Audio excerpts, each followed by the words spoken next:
Do you like basketball? I like, but I'm not good at. Yes, I'm not. Me too. Hello, everybody. Welcome back to the State of the League podcast, the only NBA podcast responsible for radicalizing the left in young men online. We're liberal Joe Rogan, everybody. So get ready for lots of that. We're going to be asking the dumbest questions imaginable, and then we're going to be saying, yeah, I don't know. That'd be pretty crazy if that happened, which really isn't that different from what we're doing right now. I guess the questions will just have a bigger scope than like, what if this Anthony Edwards shooting stuff is real? That would be pretty crazy. I'm your host, Jack, aka Jokic Joestar.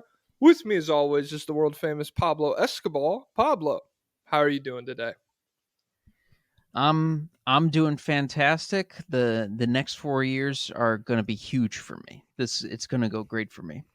Yeah, well, it's going to go great for us as people who make money primarily from TikTok. I feel like we're set. We're set to really blow up over the next 4 for sure. I'm planning on working super hard over these next 4 years and being super rich. So this is this is going to pay off pretty soon. Have you heard of what the economy is going to do? Oh my god. It's going to be big. Yeah, the economy is going to go up. We are all going to make the equivalent amount of money to the effort and labor that we put into the workforce. So, yeah. Oh, you're sounding kind of gay right now. What do you Whoa, mean? whoa. Well, I am not gay. I'm not gay. No. Dude, you can't be throwing stuff around like that so casually. Somebody might bust down my door. The gay police. I've heard they're putting a team together. Dude, dude, I hope if the gay police, I hear they're going to pay $100,000 a year. I would join the gay police for that. Oh, dude, come on. And I'm excited. And as soon as New Year's Eve hits and the next year starts, I'm buying Nelk Boys merch because those Chinese tariffs are going to make it cheaper for me. Yeah, well, the thing is, the real boost to the economy is that the tariffs make it more expensive once that kicks in. So right now, everybody is buying a ton of everything. It's this massive boost to the economy because they know. Well, I mean, they know because they listen to like quote unquote economists and stuff instead of the billionaire real estate magnate. I mean, he made a bunch of money and then he became the president. How would he not know how tariffs work? Well, no, I'm waiting until the tariffs kick in. So, and I'm going to buy like hundreds of Nelk Boy shirts just so China has to pay all those tariffs. Oh, okay. All right. Yep. Well, if you're buying Nelk Boys, I guess I'll do. Does Aiden Ross have merch? Probably. Fuck. I mean, I guess I'll buy that. I wish China could like bear the brunt of my 200 gifted subs to Aiden Ross. I wish they could have to pay a lot of money for that, but I don't think Trump has hammered that out quite yet. I think 2026 will be a big year for that. Yeah, dude, 2026 is going to be nuts for my company. State of the League Incorporated, we're going through the roof. No, my solo company. Oh, what's that? I'm planning on being a middleman of some kind. I haven't figured out what for yet, but what I'm actually going to do is I'm going to find something cheap. I'm actually going to buy it up. I'm going to raise the price, and then people are actually going to buy it from me. And it's cool because it's a better experience for them, and it's better money for me. And this is I'm grinding, and people will really respect it. Damn, I just had a great idea for a business where, like, I would find something like low cost, and I would buy a bunch of it, and then I would like something that people like really need also, and then I would market it back to them at like a marked up price. So yeah, I think that's probably what I'll do next year. Dude, that sounds pretty sick. Once you start doing it, could you sell me a course on how to do that? Oh yeah. And I'm gonna name it Epic. I'm gonna name it Facilitation Industries. That's the name of my company. We're Mm. facilitating production and we're optimizing synergy. That's what we're all about here. God, I love synergy. Me, You know what? Actually, now dropping the act. This is a real okay, all issue I right, all have. right. Do you know about the basketball service called Synergy? Yeah, but I've never tried to use it. I've tried to. I don't think you can sign up. The last time I tried, the website was like from the 90s. It was bizarre. I didn't know how to sign up. I don't even know if I'm allowed to. I would pay for Synergy to have access to all the games, but I think it's supposed to be limited to universities and whatever. God, that's so stupid. And that's another thing Trump's going to help out with is like once the universities are dissolved and it's like purely private institutions, we will be able to pay like $5,000 a year to get access to that for sure. You know what one thing I feel like there's maybe like a small, very very small chance that Trump might do that the Democrats wouldn't is I feel like he might overturn the TikTok ban somehow. You know how he's like trying to always gain social will and he's like pardoning these rappers and stuff. I feel like there could be an angle there where he's like don't ban it. A lot of Bryce Hall's on there. Keep him Oh, going. okay. I do. I mean, But also, I think a lot of I feel like Bryce Hall supports that ban or so because he's already made it and he's like I'm not a TikToker. I'm actually a bare knuckle boxing conservative YouTuber or nice. something. The most sustainable career path. And you know what I found out is Bryce Hall's openly bisexual. I did not know this. People are like When I get people are on, like sorry. and they're like, he came out in 2020. He used to have a boyfriend that he posted Okay, with. well, when I get on the gay police, Bryce Hall, $100,000 a year, the taxpayers will be getting their money's worth. You can believe that. Oh man, and I'm not boxing you. I don't know what kind of equipment those police are gonna have, but I'm not fighting anybody. All right. I wrote down the theme for this episode. The West is really Mm. fucking good. We're talking about the Western Conference today. No more Mm. of that political mumbo jumbo. This is a Oh, what? One last thing. One last thing. It's nobody's fault but Kamala's that she lost. She lost because she sucks. If Michelle Obama ran, she would have wiped the floor. Because The people don't voters think Michelle the Obama voters let sucks. her down, you mean? The voters it's their fault that they didn't vote? What do you mean? Oh, Kamala Harris lost? I hate Mexicans now. Go Dude, back to um, Mexico. I'm done. I'm done playing nice with you me guys. me when And they I'm a real me when ICE kicks down your door and deports you in front of your 5-year-old daughter, permanently traumatizing her, and then it's like a gif of a guy doing like a Fortnite dance or something. Me when your family is ripped apart. Uh, you should have thought about that at the polls, tough guy. Oh, Kamala lost $50,000 here from my trust fund going right to the IDF. Should have thought about that, buddy. Yeah, you thought your war over there mattered to me. It did. Not anymore. You're donezo. It's crazy how quick they flip, and it's crazy how it's the same thing that happened in 2016. All the people who were supporting Bernie were like, if you support Hillary Clinton, you are stupid because of the policies, not for any other reason. You're just a stupid person. And they were like, you're so You're mean. such a misogynist. What's wrong with you? You're such a I can't believe this.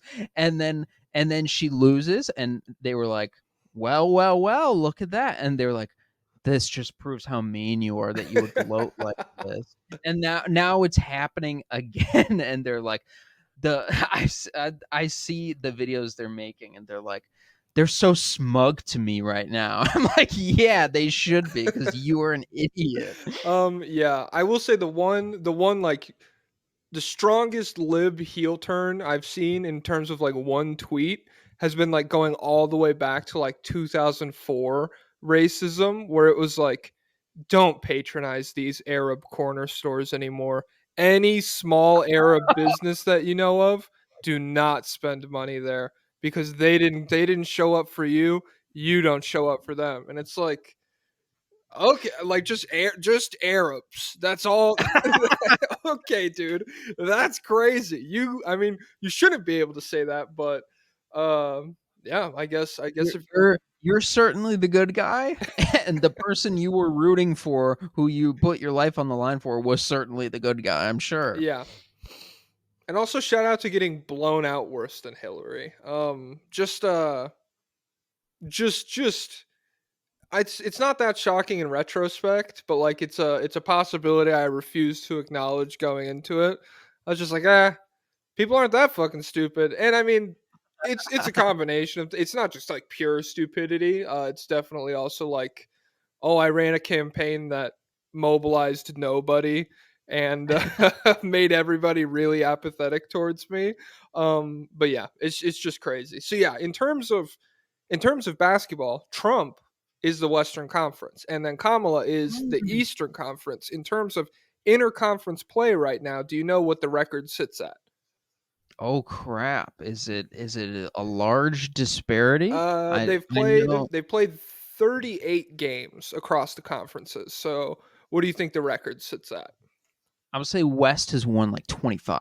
It's 27-11 in terms of in favor of the Nice, West. So yeah, the nice. West has 9 teams above 500. The East has 2 teams above 500. And they also have like a couple like close ones. I think the Pacers are right at 400 and whatever. But yeah, the West is just like pretty much exactly what we thought it was going to be going into this season. It's a bloodbath. And then the East is even worse than I expected, because like going into it, it's like, oh, the Sixers had this great off season. You get like the year of off season work with Dame and Giannis. It's gonna work this time, guys. And then the Knicks also made this great move on top of the Celtics. And really, in the East, it's just the Celtics and the Cavs playing well right now, and everyone else is like figuring out how to not be garbage. So yeah, the West is pretty crazy. Yeah, and what's funny is the worst team projected to get number one pick, still the Utah Jazz. So the the rich will get richer once they get Cooper Flag. The pick situation this year is crazy, because you know the Pelicans have Milwaukee's pick like unprotected. I thought it was the Thunder. No, it's Tankathon. Yeah, Tankathon says New Orleans Hey, has good Milwaukee. good for them. I mean, in terms of Thunder like, have Clippers and Miami. okay. Yeah, in terms of who deserves it, the Pelicans have everything going off the rails right now. So I'm not going to sit here and be like, "Oh man, oh no, the Pelicans." You want to talk about the rich getting richer? First they get Zion, and then they get, whoa, there's an emergency at the ballmobile's on fire. So yeah, Pelicans having that pick, I'm fine with it, because I don't know what the fuck they're gonna do for the rest of the season. Even we'll get to them. They're a ways down the standings, if you catch my drift. So yeah, you want to start? You want to start Suns? You want to start the number one seed? Perhaps, Perhaps. perhaps. Okay. So the Suns. Let me open my notes app real quick. I'm not a professional, and I didn't know I needed to have this open to timestamp everything. Never Oh wow. never done this before. All right, let's call it 14 minutes. The Phoenix Suns, they had a 4-0 week. They beat the Heat, they beat the 76ers, they beat the Blazers, and they beat the Clippers. Just a gauntlet of teams right there. Oh my god. Who else but the Suns could go 4-0 against those teams?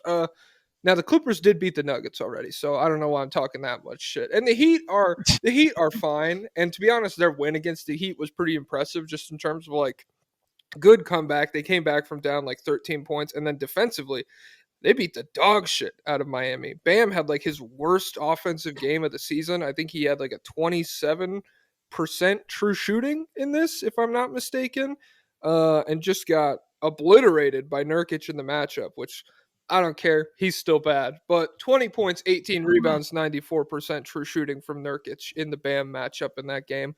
It was pretty crazy. And then KD is just really good right now. He's averaging nearly 29 points per game. He's extremely efficient. He's one of the best clutch scorers in basketball. And in that Heat comeback victory, he had 11 points on 80% true shooting in the fourth quarter. So lots to like if you're a Suns fan. I don't know. It might be time for you to apologize to Nurkic. Did you see his tweet? What did he say? All right, let me pull it up. Hey, you apologize to Vucevic. I'll apologize to Nurkic. Vucevic has not done this. My country has been through genocide. My people will never be on the side of the aggressor. It only takes to be a human to stand against the war and killing innocent people and kids. To stop the war is the only right thing to do. To stop all wars. And it was a response to Israel. Hey, okay. You know what? Let me chill. Let me chill on Nurkic. He's based. Hey. And this is the guy who last year they were like, what's some crazy things about living in America? He's like, hey, there's so many guns everywhere. Everyone's shooting each other. That's crazy. They're like, oh, what about the ice cream? Yeah, what about the portion size, Nurkic? Don't be such a downer, dude. Jesus. Oh man. Yeah. So my big takeaway. I mean, what do you think about the Suns right now? Before I keep yapping. Yeah, they're playing great. Kevin Durant is the first Suns player ever to have 5 30-point games in the first 8 games of the season. And this there's a lot of good 8-game starts for the Suns. Mm-hmm. This is their best start ever. Let me see. Or is it tied for it? Let me see. Yeah. Oh, so the 7-1 start matches the best. The last times were 1980, 81. Don't know who was there. 2000 to I bet 2001. Kevin Don't know who was Johnson there. was there. 2009 to 2010. Steve Nash. Hey. So we're so back. We're so back. But yeah, Kevin Durant is playing fantastic. He's playing his typical hyper efficient offense. I think he's like 27 on 66% true shooting right now or something nuts. And he's also playing really good active defense. He's flying around everywhere. He's getting those long arms in people's faces, and things are going very well for the Phoenix Suns. Could he be theoretically, if they finish out the year as a top seed, like a top 3 seed, could he be in the MVP conversation? I really don't see why not. Did you see? Okay, so the first top 5 came out today. Did you see it? Oh, I didn't. Here, blind react. Tell me who they are. Okay, number 1, Anthony Davis. I didn't realize something crazy about Anthony Davis. We'll get to in the Lakers segment. I didn't realize. I don't have shit written down about the Lakers, so that's good. So it's Anthony Davis, then Jason Tatum, then Jokic, then I believe Shai Gilgeous-Alexander, and then Donovan Mitchell at 5. Oh, which so he didn't make it. Yeah, that's what I'm saying. Is like, to me, Kevin Durant has been better than Donovan Mitchell this season. It's just purely like the Cavs are 8-0 or whatever, instead of the Suns being 7-1. But yeah, like I feel like Durant has just been so good for so long that like he does kind of get underrated in these discussions. If they're a top 3 seed in this Western Conference, especially because like Booker has been good. Don't get me wrong, he was like player of the week first week and everything. It's not like he's been ass. But just given like the floor that we saw this ceiling, or we saw this team have last year, for them to now be like playing at this level, and Kevin Durant has just kind of been that consistent presence for them the whole time. Not to mention how he's changed the kind of shots that he's taking. Have you seen anything about that? Kevin Durant. Oh, his shot frequencies? No. Let me pull up Cleaning the Glass while you tell me. So this is from, I pulled it off of NBA, like just the NBA shot tracking shit. So 52% of KD's shots are coming either in the restricted area or as a 3-point attempt. Last season, that number was 43%. So that's like nearly a 10% increase. And that number hasn't been above 47% since 2021 with the Brooklyn Nets. So it's just the way we talked about him last year, or the way I talked about him in terms of like his rim pressure is not great. It wasn't great last year, and I felt like that was one of the things that like kind of made the offense a little bit clunky is that it didn't always feel like it was kind of devolving into like my turn, your turn. We're two of the greatest isolation scorers on the planet. We're gonna cook and we're gonna hit these really tough shots. Whereas this immense rim pressure and then like the high frequency of 3-point attempts as well, which is constant across the Suns. They're taking a lot of threes, I'm pretty sure. Those kind of shots are just better at being like an offensive engine type player. And so I feel like that's one of the driving reasons behind the Suns' success this year. Although they are really good defensively as well. They're a better defense than they are on offense right now. Yeah, I'm seeing. So he's cleaning the glass, has 21% of his shots coming at the rim, which is the first time he's clearing 20 since Golden State. But they still say that's the 6th percentile, so he's not that great. The difference seems to come. He's shooting a lot less long mid range shots, and he's shooting more threes. And he's just shooting less mid range in general. 56% last year, down to 48% of his shot attempts. So yeah, let's see what is he shooting from everywhere. What's the actual mid range percentage? I would wager 51%. He's not below like 46% from any spot on the floor. It's so crazy how good he is. Yeah. Except for like his corner threes are ass. He's like 2 of 10 from corner threes. Oh yeah, he's 20%. Yeah, literally 2 of 10. Yeah. His corner threes are ass, but then his above the break shit is like 45%. Everything is like minimum 45% from him. He's insane. He's shooting 89% at the rim, 24 of 27. Yeah, over 50% from short mid-range, long mid-range. Yeah, he's really just in. And how old is he? He's old. I'm 30. Is he 35? He might be. He's 08 draft. Or no, he's 07 draft. So whatever that is. Damn, he might be older. He might be 36 cuz like he's not going to be 5 years younger than LeBron if he's only drafted 3 years after him. Yeah, let me see. Katie. Oh, he's 36. Okay, yeah. So truly, I mean, we're seeing unprecedented longevity across the board.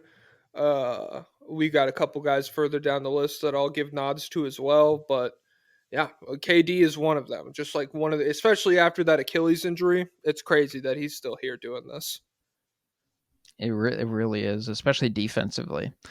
Ryan Dunn sprained his ankle. He's doubtful for the next game. Shit. Well, what is Grayson Allen shooting from 3 on the season? I feel like it's like lower than I thought when I looked. Oh, it was low last time we did the West. Let me see. Because I remember looking at Dunn and being like, it's already crazy that this is happening, but it's especially crazy that it's happening and they like kind of need it because a lot of the guys that they were like relying on to space the floor started the season just rusty. I mean, I don't think Grayson Allen's going to be a bad shooter the whole year or anything. Yeah, he's up to 36% now. So he's had a few decent games, 4 for 7, 2 for 4, and then 3 for 9. Okay. So he's getting back. He's getting back. But he definitely started. It was like 32% or something. Yeah.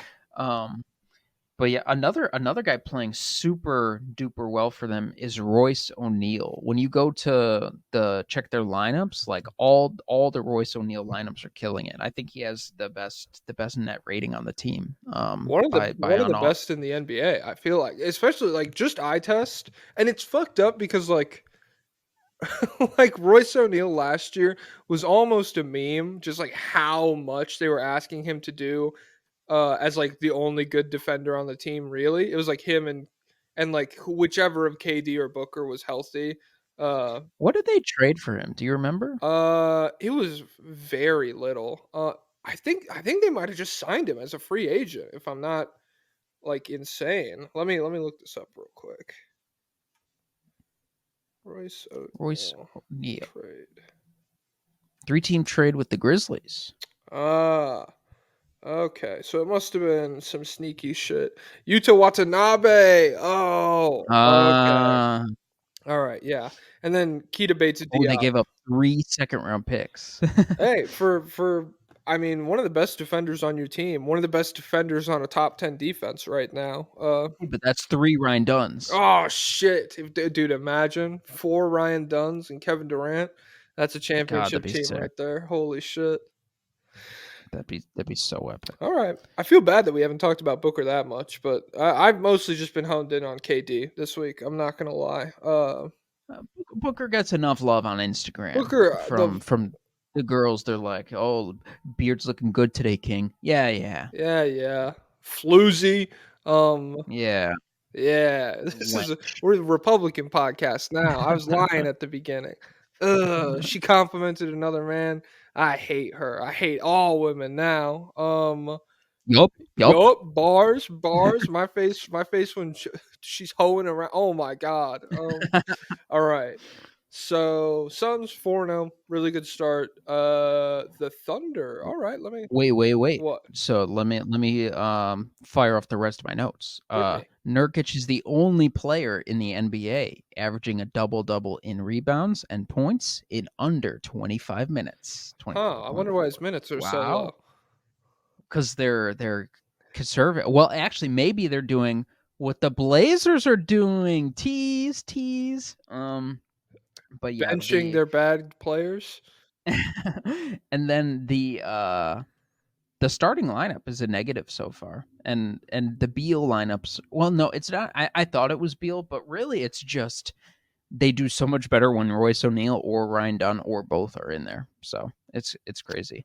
And then what else did? And then one last thing. Did you see? I saw a video on TikTok. Do you see the guy who posts a player and all their clutch shots or all their like game-winning attempt shots And like counts them, so like 0 for 1, 0 for 2. Yeah, I've seen those videos, but I didn't know it was like one guy cranking them out. I assume it is. I don't know, but I saw Josh Jackson one. Whoa, is he clutch? He's like 3 for 3 or 4 for 4. Get him in. He's never missed a game-winning Get attempt. him in the league. This is fucked up. He's being blackballed.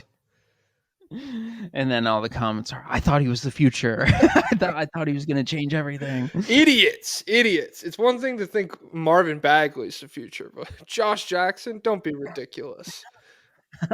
No, flip that. All right. Is that the rest of your notes, though?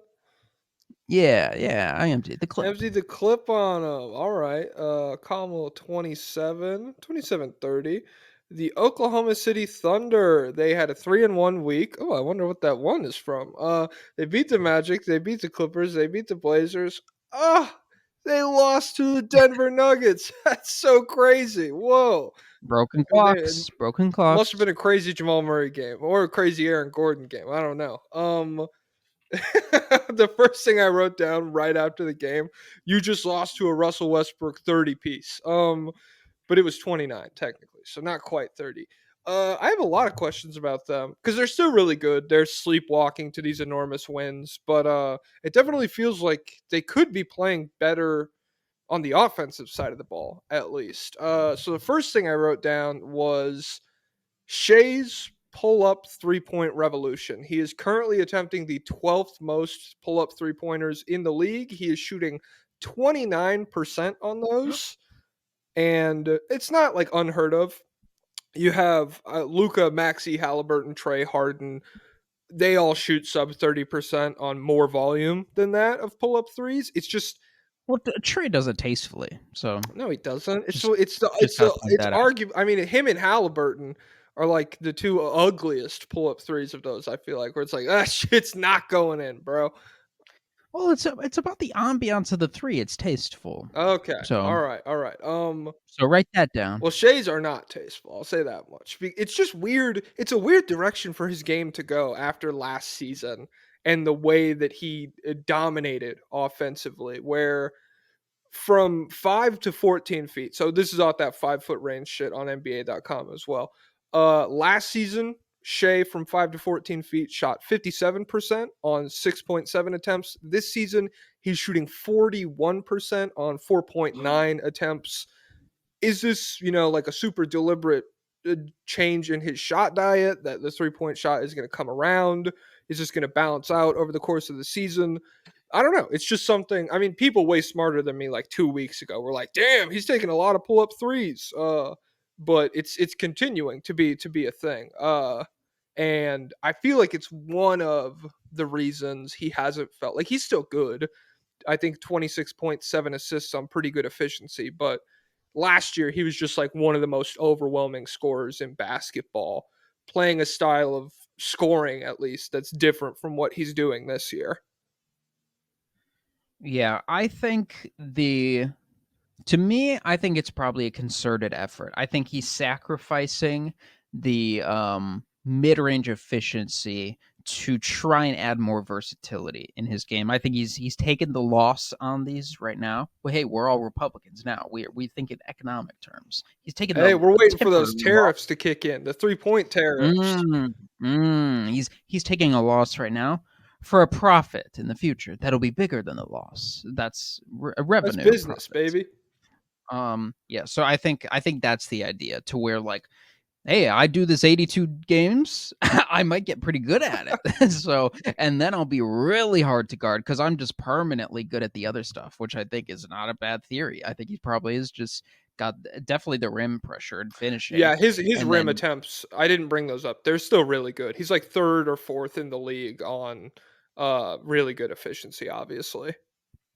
yeah, and so he probably, and I think he's just a natural mid-range shooter as well. He gets in the mid-range and he punches people. He's so physical down there. And then yeah, I'm not freaking out about it. But yeah, the OKC offense as a whole is bad right now. They're 21st in the NBA. That's not good. They are a god level defense. Yes. They are Overwhelmingly good. Impossible to score on.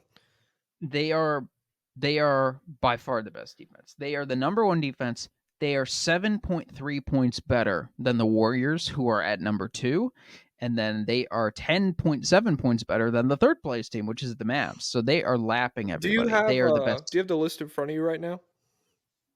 Of the best defenses? Yeah. Let's see. I'm Yes, I okay. do. So the gap, that 7.3 from first place to second place, how far down the list do you have to go to get a difference of 7.3 between the Warriors and whoever? Is it like the difference between All right. second and like 15th or what? So if the Warriors are at 103.8, I'll do the math. What's a 7? Okay, let me see this. 103.8 minus, you said 7.3? Yes. Okay. So you're looking for Oh no, do plus. okay, Do plus. 108.3. 103.8. Fuck. God damn it. 103.8 plus 7.3. God, we're not real Republicans. We can't do math. Oh my god. All right. That's looking at 111.1. 111.1. So then we're going, you got to go down to 10. The San Antonio Spurs are 111.2. Okay. All right. So yeah, the gap between 1 and 2 is the same as the gap between 2 and 10. Pretty fucking crazy. So the worst defense in the league is tied between two teams, the Raptors and an unknown Western Conference team that we'll talk about later. Way But it's later, I assume. It's 119.9. So let's, how high? Jesus Christ, they're a lot higher than those guys. But yeah, the OKC defense is fantastic. They're the best playmaking defense. They're the best. They get the most steals. They get the most blocks. They're the best defense at. They're the number one defense at protecting the rim by percentage. They're the number one defense at stopping the mid range, and they're the number 2 3-point defense. So they're stopping people from everywhere. Most defenses are like, well, concede these kinds of shots. They're not conceding jack squad, are it's they? Like it's Emperor Time Kurapika, where it's like, I'm just gonna be good at everything while my eyes glow red. I think that's gonna be my power right now. But yeah, the another bad thing about the offense, J-Dub, he's not off to a god level start like he has been. Not too much on my boy. So J-Dub's last four games. You know what those splits are? What are they? We're looking at 22 points, 6.5 rebounds, 4.5 assists on 64% true shooting, baby. Wow. 54% from 3 on 6.5 attempts. So Yeah. Wow. The first 4 were ass, and so the averages are still not really that good. But I think so. Jalen Williams, I think more so it's like a combination of J Dub and Chet kind of flip flopping, where in the last 4, Chet has not been particularly effective. I think he's like sub 40% from the field. His scoring's down, used up all his aura on the Wemby matchup, perhaps. I don't know. Yeah, yeah. Uh, All you idiots, you tried to come at my goat, and this is the state of things for you. It's a red wedding for you. All the guests are dying, and you're every guest. Whoa, okay. Yep. Hey, we're Republicans. We make threats of violence now, baby. We do whatever we want. Oh, Uh, they should lean into that red wedding stuff. yeah. Red wedding. I want. You seen? I saw someone had like a Trump themed funeral on TikTok. Mm, Yeah. So like Trump wedding, that could be cool for sure. inshallah. Slow down, buddy.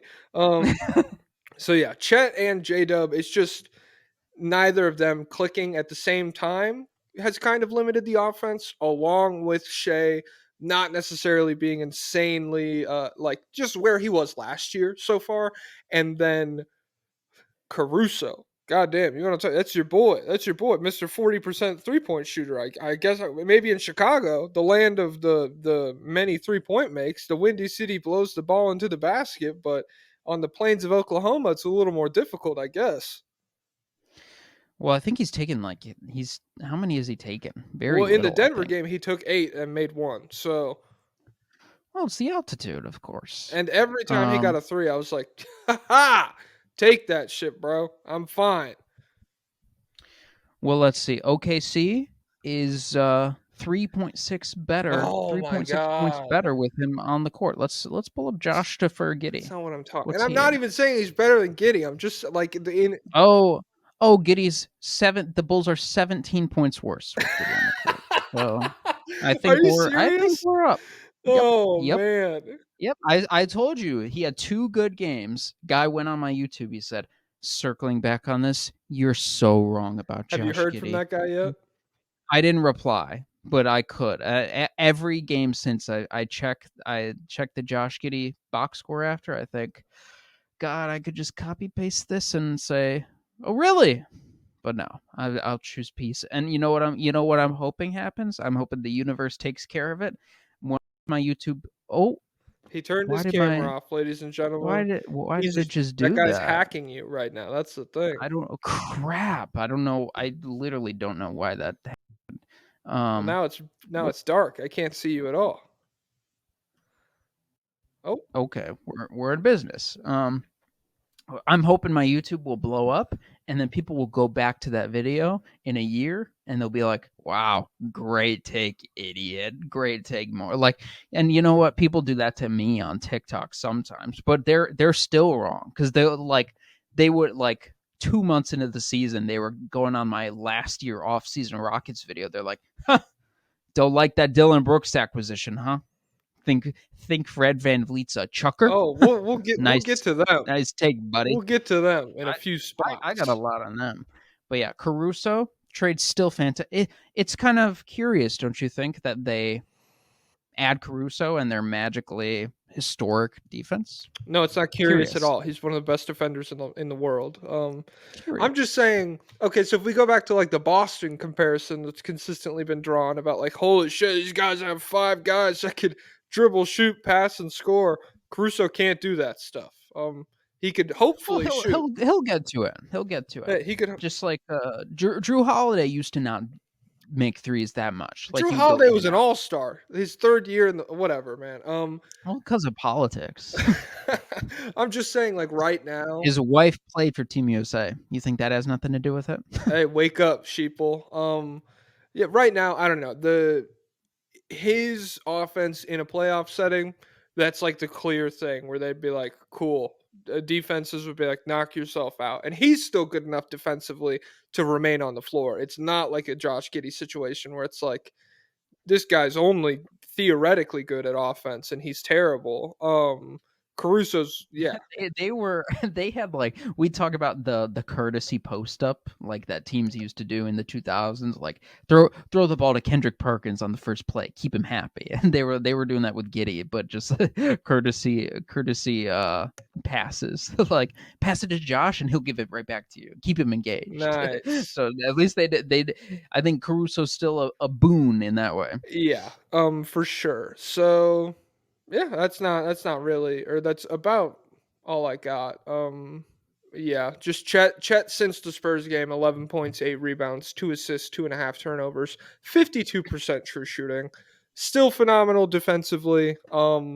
Still making like a lot of high impact plays, but just in terms of like, holy shit, is this guy like the top 5 big man? Is this guy better than Yeah. Wemby? Like, Is this guy gonna beat the future GOAT? Okay, slow down. he Slow down, did. everybody. He did do that.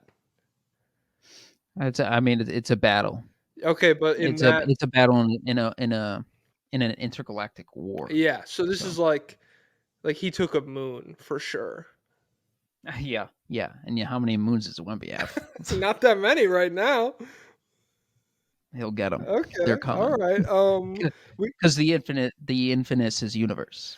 I learned the other day the universe is not What I said is just backwards completely. the universe is not expanding. The space between things is expanding. I Wow. read that and I was like, well, that is definitely a meaningful difference to me. That's yeah, I care. Me sliding into Dua Lipa's DMs and sending that link. I've been thinking about how the distance between me and you is expanding. Good one? Comment down below, guys, if I should Dua send Lipa, it. comment if that would work on you for sure. Okay. Aaron Wiggins. Aaron Wiggins saved. He's continuing it. Yeah. He's still saving it. He's so good on both ends, honestly. The Thunder are the first team ever to win the first 7 games by 10 plus points. That's a really good team. Damn, could have And made it then, 8. That could have been cool. yeah, I mean, but they had to give an industry plant win to their boy. But Isaiah Joe passed James Harden for the 6th most threes in franchise history. That's kind of crazy. And how did James Harden have that? And how does Isaiah Joe already have that?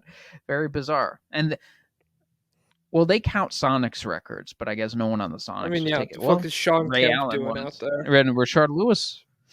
Okay. Oh, and didn't they have, what's his name? What's the guy from like the 90s who was ahead of Ray Allen? Is it Dale Ellis or no? I think he was on the Nuggets too. Crap, I forgot. Mark his name. Jackson. Oh God, no, that's Mama. not a 3. There goes that man. Yeah. So, all right. Oh, we have a lobbyist request for this one. We're back. We're back, baby. This one. That's pretty interesting. Jesus. I mean, what if you wanted to leave a lobbyist request? What would you do? What do you mean? Like how? I mean, I just like what like a lobbyist request. What is that? How could I do something like that? Oh, if anybody is new to the show and they're thinking a lobbyist, who lobbied them? I thought that's for the suits in Washington. It is for the suits in Washington. That's who's reaching out to us. Head on over to our Patreon, stateofleague.com. Wait, what? Patreon.com/State of the League. for many hours of bonus content, for access to a thriving Discord community, and for access to voicemail calls when we do voicemail episodes, and for another perk that will be announced later this episode. Okay, and you can do like weekly. We do lobbyist requests that you can like type in the comments, and I'll pick a couple out for each team. If I mean there wasn't any for the Suns, but there's one for the Thunder. Oh, it's Ash F saying Thunder 70-12 record. In this West, we already lost the 82-0 dream. But I suppose I could get behind 70-12. 70-12? That would be sick. 70 wins under. I mean, how many teams have ever even done that besides like the Bulls and the Warriors? Probably like I bet the Lakers. Nah, they probably won like 68 way back in like the Showtime days. But damn, I don't even know. It feels like Carson would know this for sure. Fucking turd Oh smash. yeah. There's probably like the Baltimore Bullets or something had a really dominant run back in 1958. Thank you, StatMuse, for telling me that the Cavs have a great record right now. The most Um, usable website of all time. yeah. So the only teams to top 70 are the Warriors and Bulls. The Lakers, the Showtime. What year is this? Oh, this is pre-Showtime.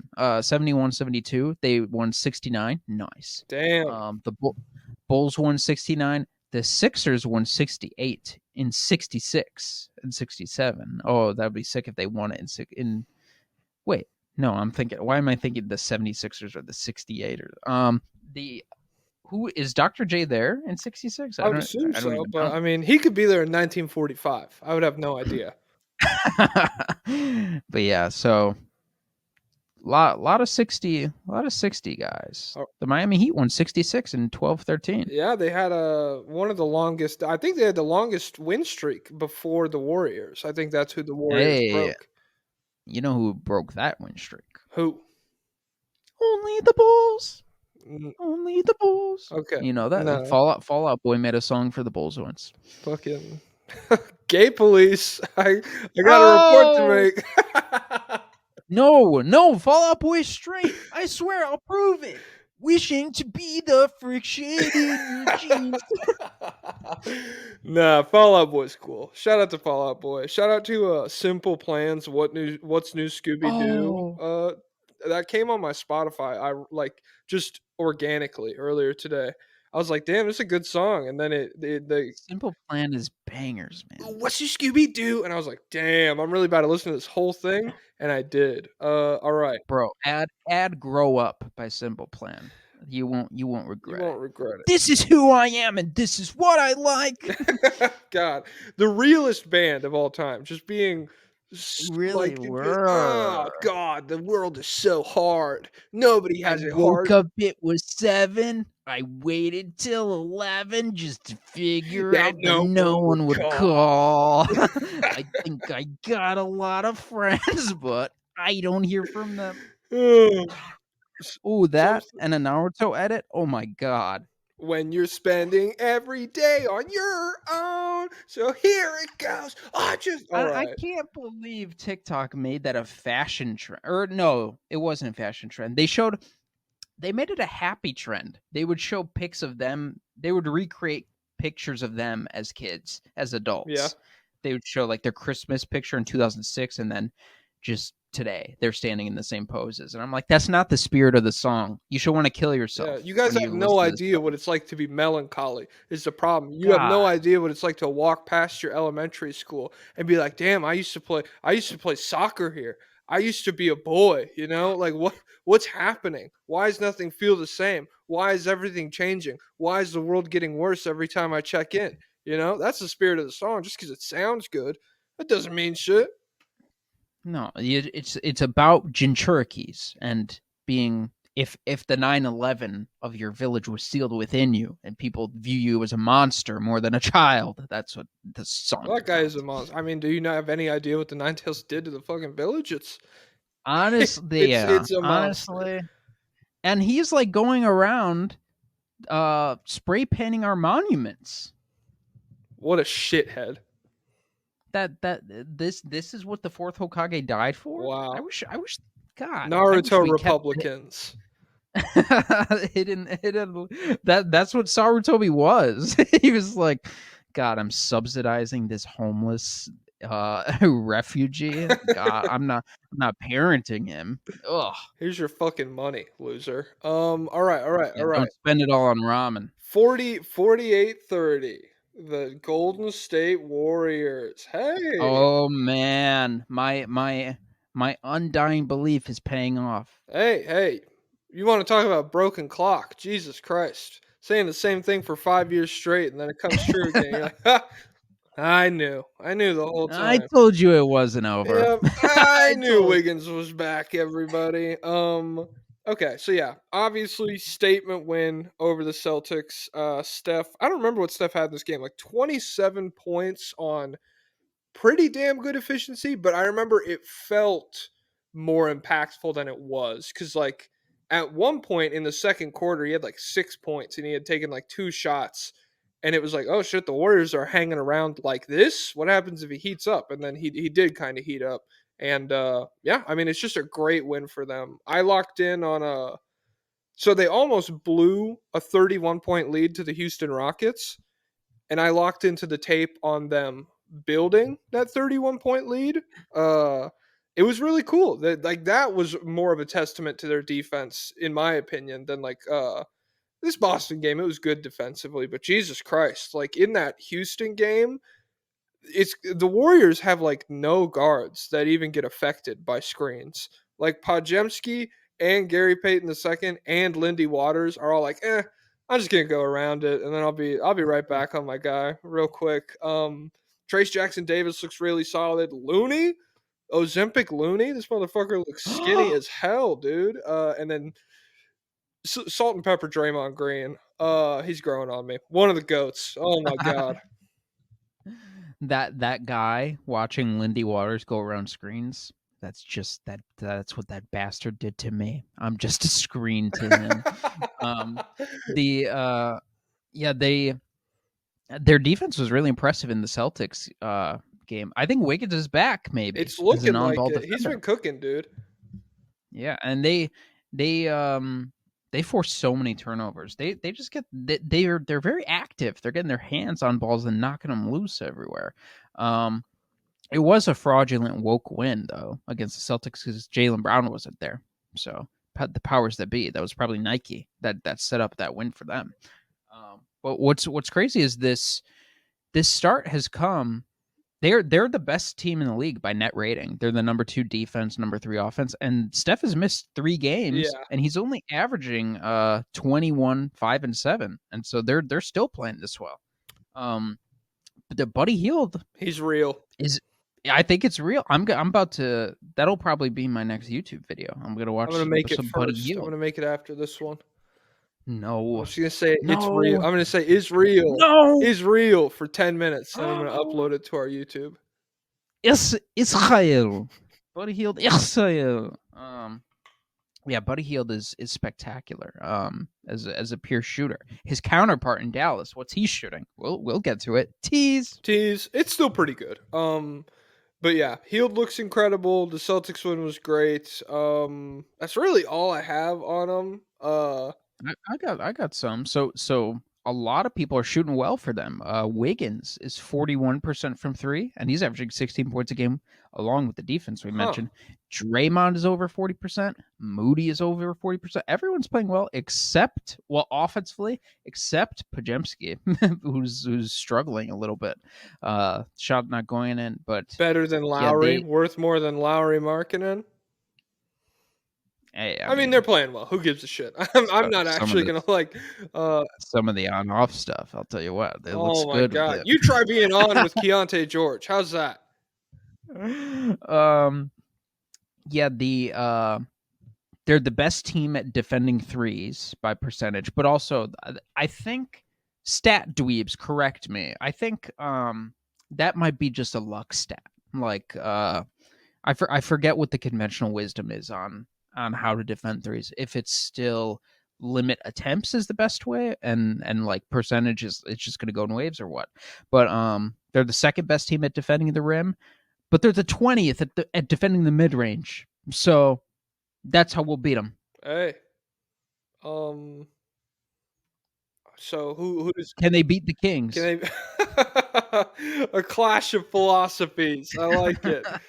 Gojo versus Sukuna. Oh my god. Yeah, it's funny how it's not woke when the Warriors are shooting. Everyone can shoot threes, but when the Celtics do it, it's ruining the sport, and everyone needs to die. It's just anti-Boston, and that's anti-white rhetoric. Now, the Celtics aren't white guys except for Derek White, but it's just they represent whiteness. They represent a white city, and so this is the woke mob coming after them. You know what they are? For Christians. Yup. Well, in Boston, they're Catholic. Oh, have you seen Spotlight? Oh, Spotlight. I fucking love that movie. Spotlight.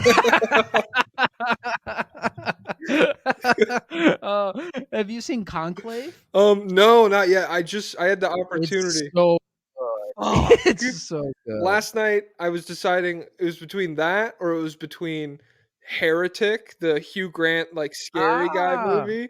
And I was like, I would rather see Conclave because both of the theaters were pretty full.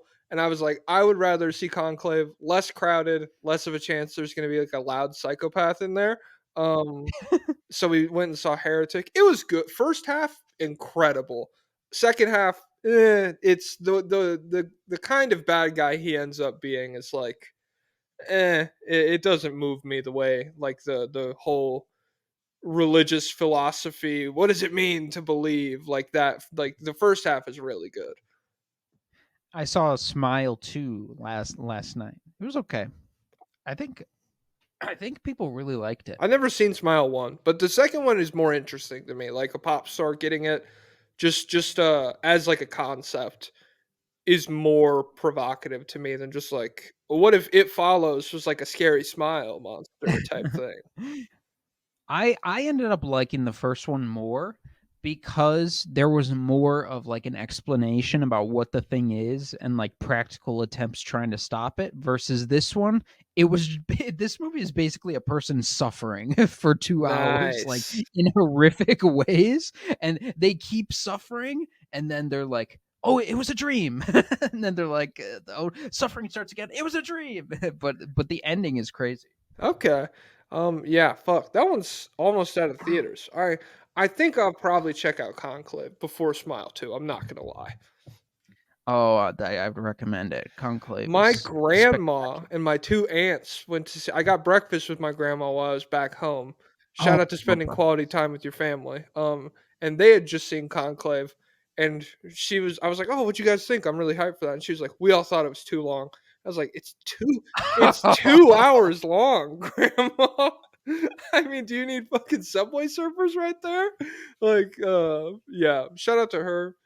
To think, She doesn't get it. It's a political thriller. yeah, I guess not. So yeah, I'm hype on that. 2 hours ain't too long for me. I'll say that Wait, much. wait, is she conservative? No. Oh my god, don't say that. She'll yell at you. She's one of those Okay. ladies. She's like, the orange menace. Oh my god. I'll tell you what, this isn't really a spoiler, but if the right would actually see this movie, they will not.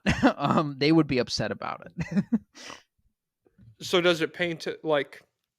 Is it spotlight pilled where it's like, the church is up to some nasty business, man? Well, no, they're electing the next pope, and so some people are like, I want to be the next pope. I hate the gays, and then other people are like, we cannot let that guy be the next pope. And then there's like, oh, let's get a black pope and stuff like that. Oh, Black Pope would be crazy. Oh man. Um, I'm one of those Republicans. I'm like, hey, why not a black pope? That's like my one liberal issue. Uh, I voted black pope twice. hey man, just because I didn't vote black lady pope, that doesn't mean I'm some nut job, you know? Oh, I wonder if there's black pope could happen in our lifetime. Minority pope could definitely happen. Well, we've already had minority popes because Italians, Ah, POCs, okay, people of yes. carbonara. I wonder. Right now, I don't think it's allowed. Female pope. No, I don't Like, I think don't so think they can either. become cardinals. Yeah. I bet that will not happen in our lifetime. If it did, it'd be so big that we would hear about it. I'll say that much. We would be like, damn, Lady Pope's in the play now. Yeah, they'd be comparing her to Jill Biden, who's hotter. Who's hotter? Who's got the better gat, Lady Pope or Joe I Biden? I vote Helen Mirren for First Lady Pope. Yo. Write that down, Vatican. But Okay. back to the Warriors. Speaking of Warriors of Faith, to Oh, the nice. All right. yeah, if we had a real pope in Mark Jackson for pope, that's who we should That's have. Black Pope. There we go. Uh, yeah. So I saw this guy posted this in the Warriors subreddit. interesting trend to keep an eye on. The Warriors have been a consistently great defensive team in first halves through the first 8 games, but beginning with the first game versus the Pelicans, their defense in the second halves has been significantly worse than it's been in the first halves. Old man team rotting away. They're actually not that old. Well, I guess Steph is old, Draymond's old, Wiggins is old at this point, but How old is Wiggins? Pajemski young. 29? Trace, probably. He's 2014 draft. Yeah, so he's whatever. 29. Wiggins should not be getting tired. Yeah, I don't know. Well, it's a lot of mileage, They because he had to carry the entire hopes and dreams of Minneapolis for many years, and then he was on Tibbs coach teams, and then Jimmy Butler was also mean to him. So, yeah. So I could see, I guess, them playing a style of defense where it's like, damn, running around these screens is a lot harder in the fourth quarter than it is in the first. But in general, I mean, they're doing well enough where I'm not going to panic about the second half being worse, especially how teams like kind of adjust and everything at halftime. It's not the end of the world. And that Rockets if that's based on like defensive rating or whatever, I would wager that the Rockets second half, blowing a 31-point lead is going to fuck with those numbers a little bit. did you see Brian Windhorst said that they are the most likely team to make a big trade? I didn't. Makes sense though. They've kind of been soft shopping Kuminga, right? Oh, maybe. I don't know. I just feel like I saw a couple reports where they're like, "Hey, I mean, if someone wanted to make a move, it's fine." If someone wanted to ask me to prom, I already have a dress. Yeah. The should have sold high last year on Kuminga. Well, no, I guess that's not crazy, but because they were apparently trying to get LeBron last year and it didn't happen. I don't know who they would go after now though, because Yeah. they're not getting Markkanen without giving up Steph. Hey, Giannis. But the Bucks don't have their pick. Whose pick? Their own? Their own. Okay. Dame for Steph, 1-for-1. Let's find out who's better. I wonder what if they could get Dame? They would become disastrous defensively. What if he was just in the buddy role? Honestly, he probably would be an offensive monster for them, but yeah, they wouldn't be able to start him and Steph together. Well, maybe they could. I don't, because how much realistically him and Buddy are probably the same level, right? Defensively? Yeah. I don't know, dude. That's one of the reasons I felt like Hield's just at least bought in. Like he's trying his best. Now I'll have to do my And deep I mean, dive. I'm not sure. I have old Buddy Hield in my mind. I'm not sure what cleaning the glass has to say about that. They probably say he's a fucking idiot loser. But let's see what they say. Oh, you wouldn't believe what they say about some Minnesota Timberwolves players. Yeah. But I do feel. I mean, Dame is like unlivable on that end of the floor. And I mean, you're blaming him for it all. Well, it's not. It's not. I mean, there's like obviously like Gary Trent's not good. Fucking Torian Prince is getting cooked. Giannis is not like the on-ball guy that people act like he is. He's kind of like more of a free safety type player. There's a ton of issues with Milwaukee, but it does not help that like every guard they play against is just like, what if I got a full head of steam to the basket every time I brought the ball up the floor? That would be pretty cool. So Hield is not in the position where he's as easily exploitable. They do a pretty good job of hiding him, like sticking him on, I mean, fucking Dylan Brooks or whoever, I guess. But still, I feel like he's better than Dame right now. Right now, he is a negative 0.1, which means he's a slight positive defensively. So he's got the fourth best on-off on the team behind Kevon Looney, Steph, and Pajemski. Hey. They're 18 points better with Pajemski. Let me pull up what Lillard is, and I don't even know I don't know what game number that on-off stats start to mean something. So right now we're gonna go with on-off numbers only mean something if they back up what I think. Okay, I'm gonna say at 20 games they mean something, and at 35 games they mean they really mean something. The Josh Giddey ones are real for sure right now. Yeah. Damian Lillard right now is a slight negative defensively, plus 0.9, but he's a supernova offensively. The Bucks offense is 20 points better with him on. All right, cool. We're an hour in, so fuck the Warriors, fuck Buddy Oh well, Hield. tonight they're playing the Cavs, guys. We don't know the outcome yet because we're recording early before it happens, but it'll be a clash of titans. We're conservatives. We live in the Make your past, pick. you know. Make your pick. Who's winning? Do you support our conservative brother Dan Gilbert, or do you support the gay Warriors owners Joe Lacob And Steve Kerr. He made fun of Make America Great Again. Wow, you deserve this out. I'd love to shoot that guy for all he says about my Second Amendment. Whoa, I would not like to do that. And this podcast is satire, everybody. All right, the Warriors. Hey, look who's right below the Warriors. The Rockets. 3-1 week. They beat the Spurs. They beat the Knicks. They beat the Mavs. They lost to the aforementioned Warriors. Many are saying Jalen Green's star trial is over. 17 points, 3.5 assists, 48% true shooting, 3 turnovers over the past 4 games. Their starters kind of can't score. They have the 6th best bench in in the NBA in the basketball by net rating. They're really good in the basketball. Yeah, 6th best bench by net rating. But among their starters, they have the 3rd lowest true shooting percentage, above only the 76ers and the Blazers. Fred VanVleet, Dylan Brooks, and Şengün are all sitting at 51% true shooting. Green is at 54%, and then Jabari Smith is 55%. So just like the floor of this team offensively is a car crash. It's some of the ugliest basketball that I've ever seen. But defensively, they're still pretty damn good. And they have like a lot of the depth that people expected them to coming into this season. Tari Eason was really good off the bench. And then Amen Thompson, he's looking cool. I mean, the Thompson guys always look cool when you can fucking jump that high and run that fast. But yeah, they've looked good. So you listed off basically everyone on the Rockets roster sucks offensively right now, and even the guys you didn't name, like Reed Shepherd, is not playing that well. I don't know what guard, Steven Adams is doing sparingly. It's not canon.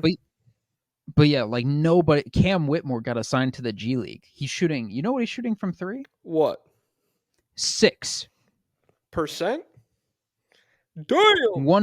One for 18. So all these guys except Therese were performing so bad offensively, but they are the number 8 offense.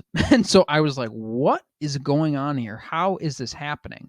And like, I think and so I looked at their percentages as a team.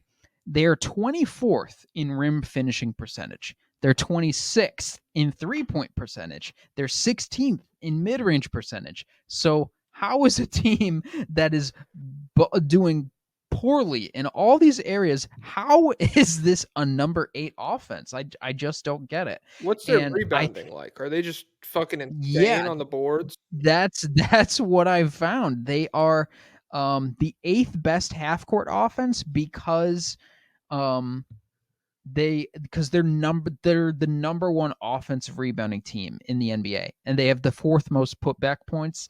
They're the 2nd highest rebounding team overall behind Golden State. They get the most contested rebounds. Şengün is averaging like 11. He's number 9 in rebounds overall. Mm-hmm. So, truly, this is like, people are like, oh, I miss the early 2000s. People take too many threes. This is literally an early 2000s basketball team. You have the small little guard who can't finish and is an inefficient chucker and Fred VanVleet, but he's hard-nosed. Yeah. You have the undersized, post-scoring, rebounding, inefficient center in Şengün right now who can't move on defense. Yeah. No, I'm just kidding about that last part. You have just all these like very 2000s-ish guys, just like Jabari Smith, stretch 4.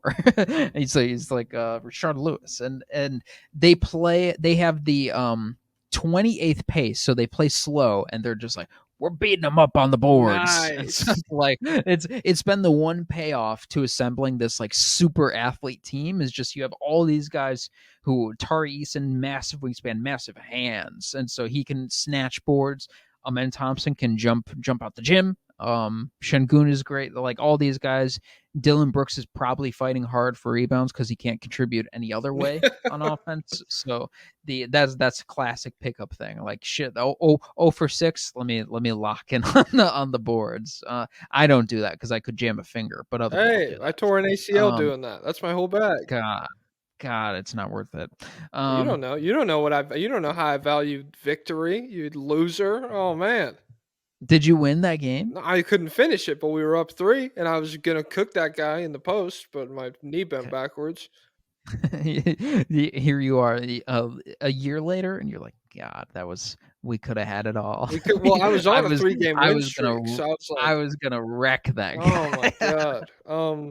Yeah, I will say the only way Fred VanVleet's stat line could be more 2004, he's 14.6 assists on 39% from the field and 28% from 3.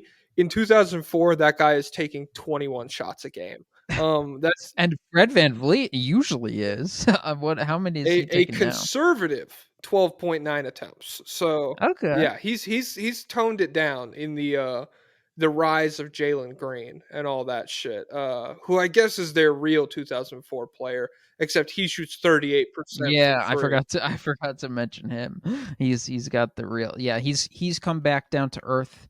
Turns out he's not a GOAT level shooter. What is he at? Yeah, I think last time we talked about him, he was averaging 28 points a game. He's at 23 now.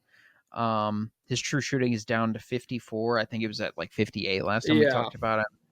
And yeah, the threes, I think the threes are they still going in? I forgot to write down the percentage. I think they're just going in a little less. Yeah, I think the last time we checked, so right now he's 38% on 9.5 attempts, and I feel like the last time we talked, he was one of those guys. It's like, I'm taking 11 a game, I'm shooting 44% on them. So yeah, the last 4 games, he is 33% on 7.5 attempts. So yeah, volume is down, percentage is down, and he is not a 28, 29 point per game scorer or whatever he was. All right, that's enough on Houston. Not too much on Houston. Do you have any final? You want to finish your notes, you loser? Yeah.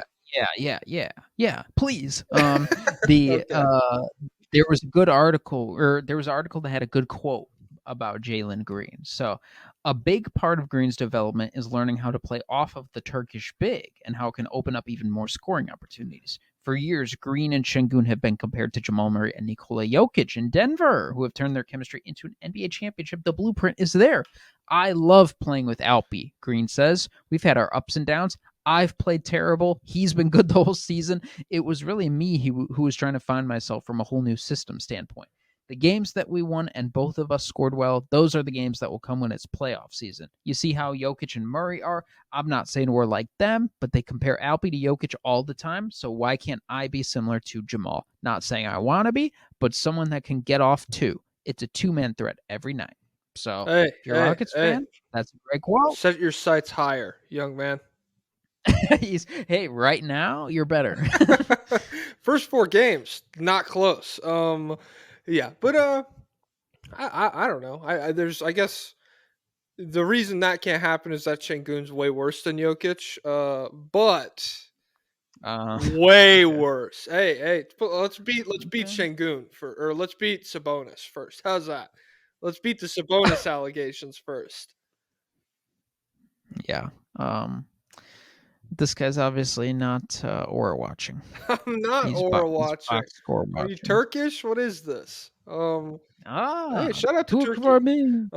Joe Biden. I've seen is Turkish coffee the shit where they have it like in the sand and it like boils? Oh, I think so. That looks good, dude. I'd love to have that. I get an ad for a place all the time. I get like time lapses of these guys. They like drive their pickup trucks out into the fucking desert, and then they like wet down a square of sand so that it's flat and firm. They like spray it with like a hose from their truck, and then they put a blanket down and they set up like this whole camp to like sit and drink Turkish coffee. It looks sick. Oh my god. That would be epic, but wait, is it at night? I think so. Yeah. Okay, so it probably is cold, but I'd be nervous to be in the desert at night. There'd be snakes. There would be snakes. All right. You got any other Houston quotes? Nope. Okay. Get them out Get of them here. out of my face. You guys are a ridiculous fake city. That's just I mean, Blast off, blast dorks. off, dorks. Your ridiculous highway system. Nobody needs that. I'm a public transit Republican, so not that many of us I left. I wish I could resurrect Robert Moses and strangle him with my bare I wish I hands. could strangle his hand with my hand in a firm handshake. That man, he's a revolutionary. Thank God. Once the war comes to Houston, they'll be able to land the cargo ships and the Hey, planes. Everywhere. exactly. He's like, whoa, buses can get to the beach. We need to stop that. Make this bridge lower.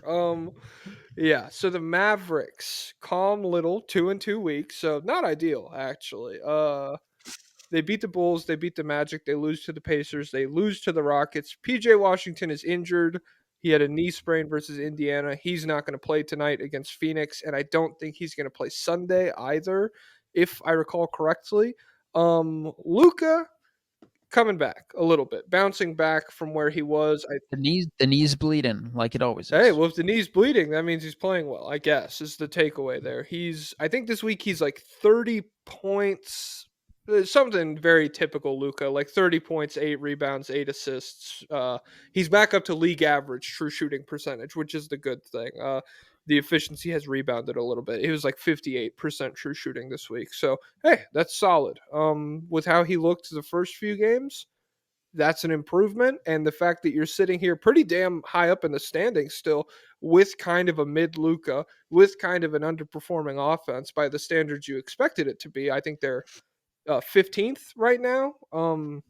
Yeah. Yeah. So And third yeah, defense. with all of that happening, to be the third defense and to be this pretty solid team right now. If I'm a Mavs fan, I'm happy. I'm chilling overall. So Clay is shooting 23% from three, but the Clay lineups are still doing well. What? Clay's shooting 23% from three. If let me pull this up. I don't believe I'm that. pretty I have him at 39%. Yeah, it's 39%. What the hell? What was I Let me looking let at? me pull up the Mavs roster. You might be looking at like Najee Marshall, maybe? It's entirely possible I had him. Najee Marshall is, Oh, I was looking at the yeah, PJ he's number for 23%. sure. Yeah.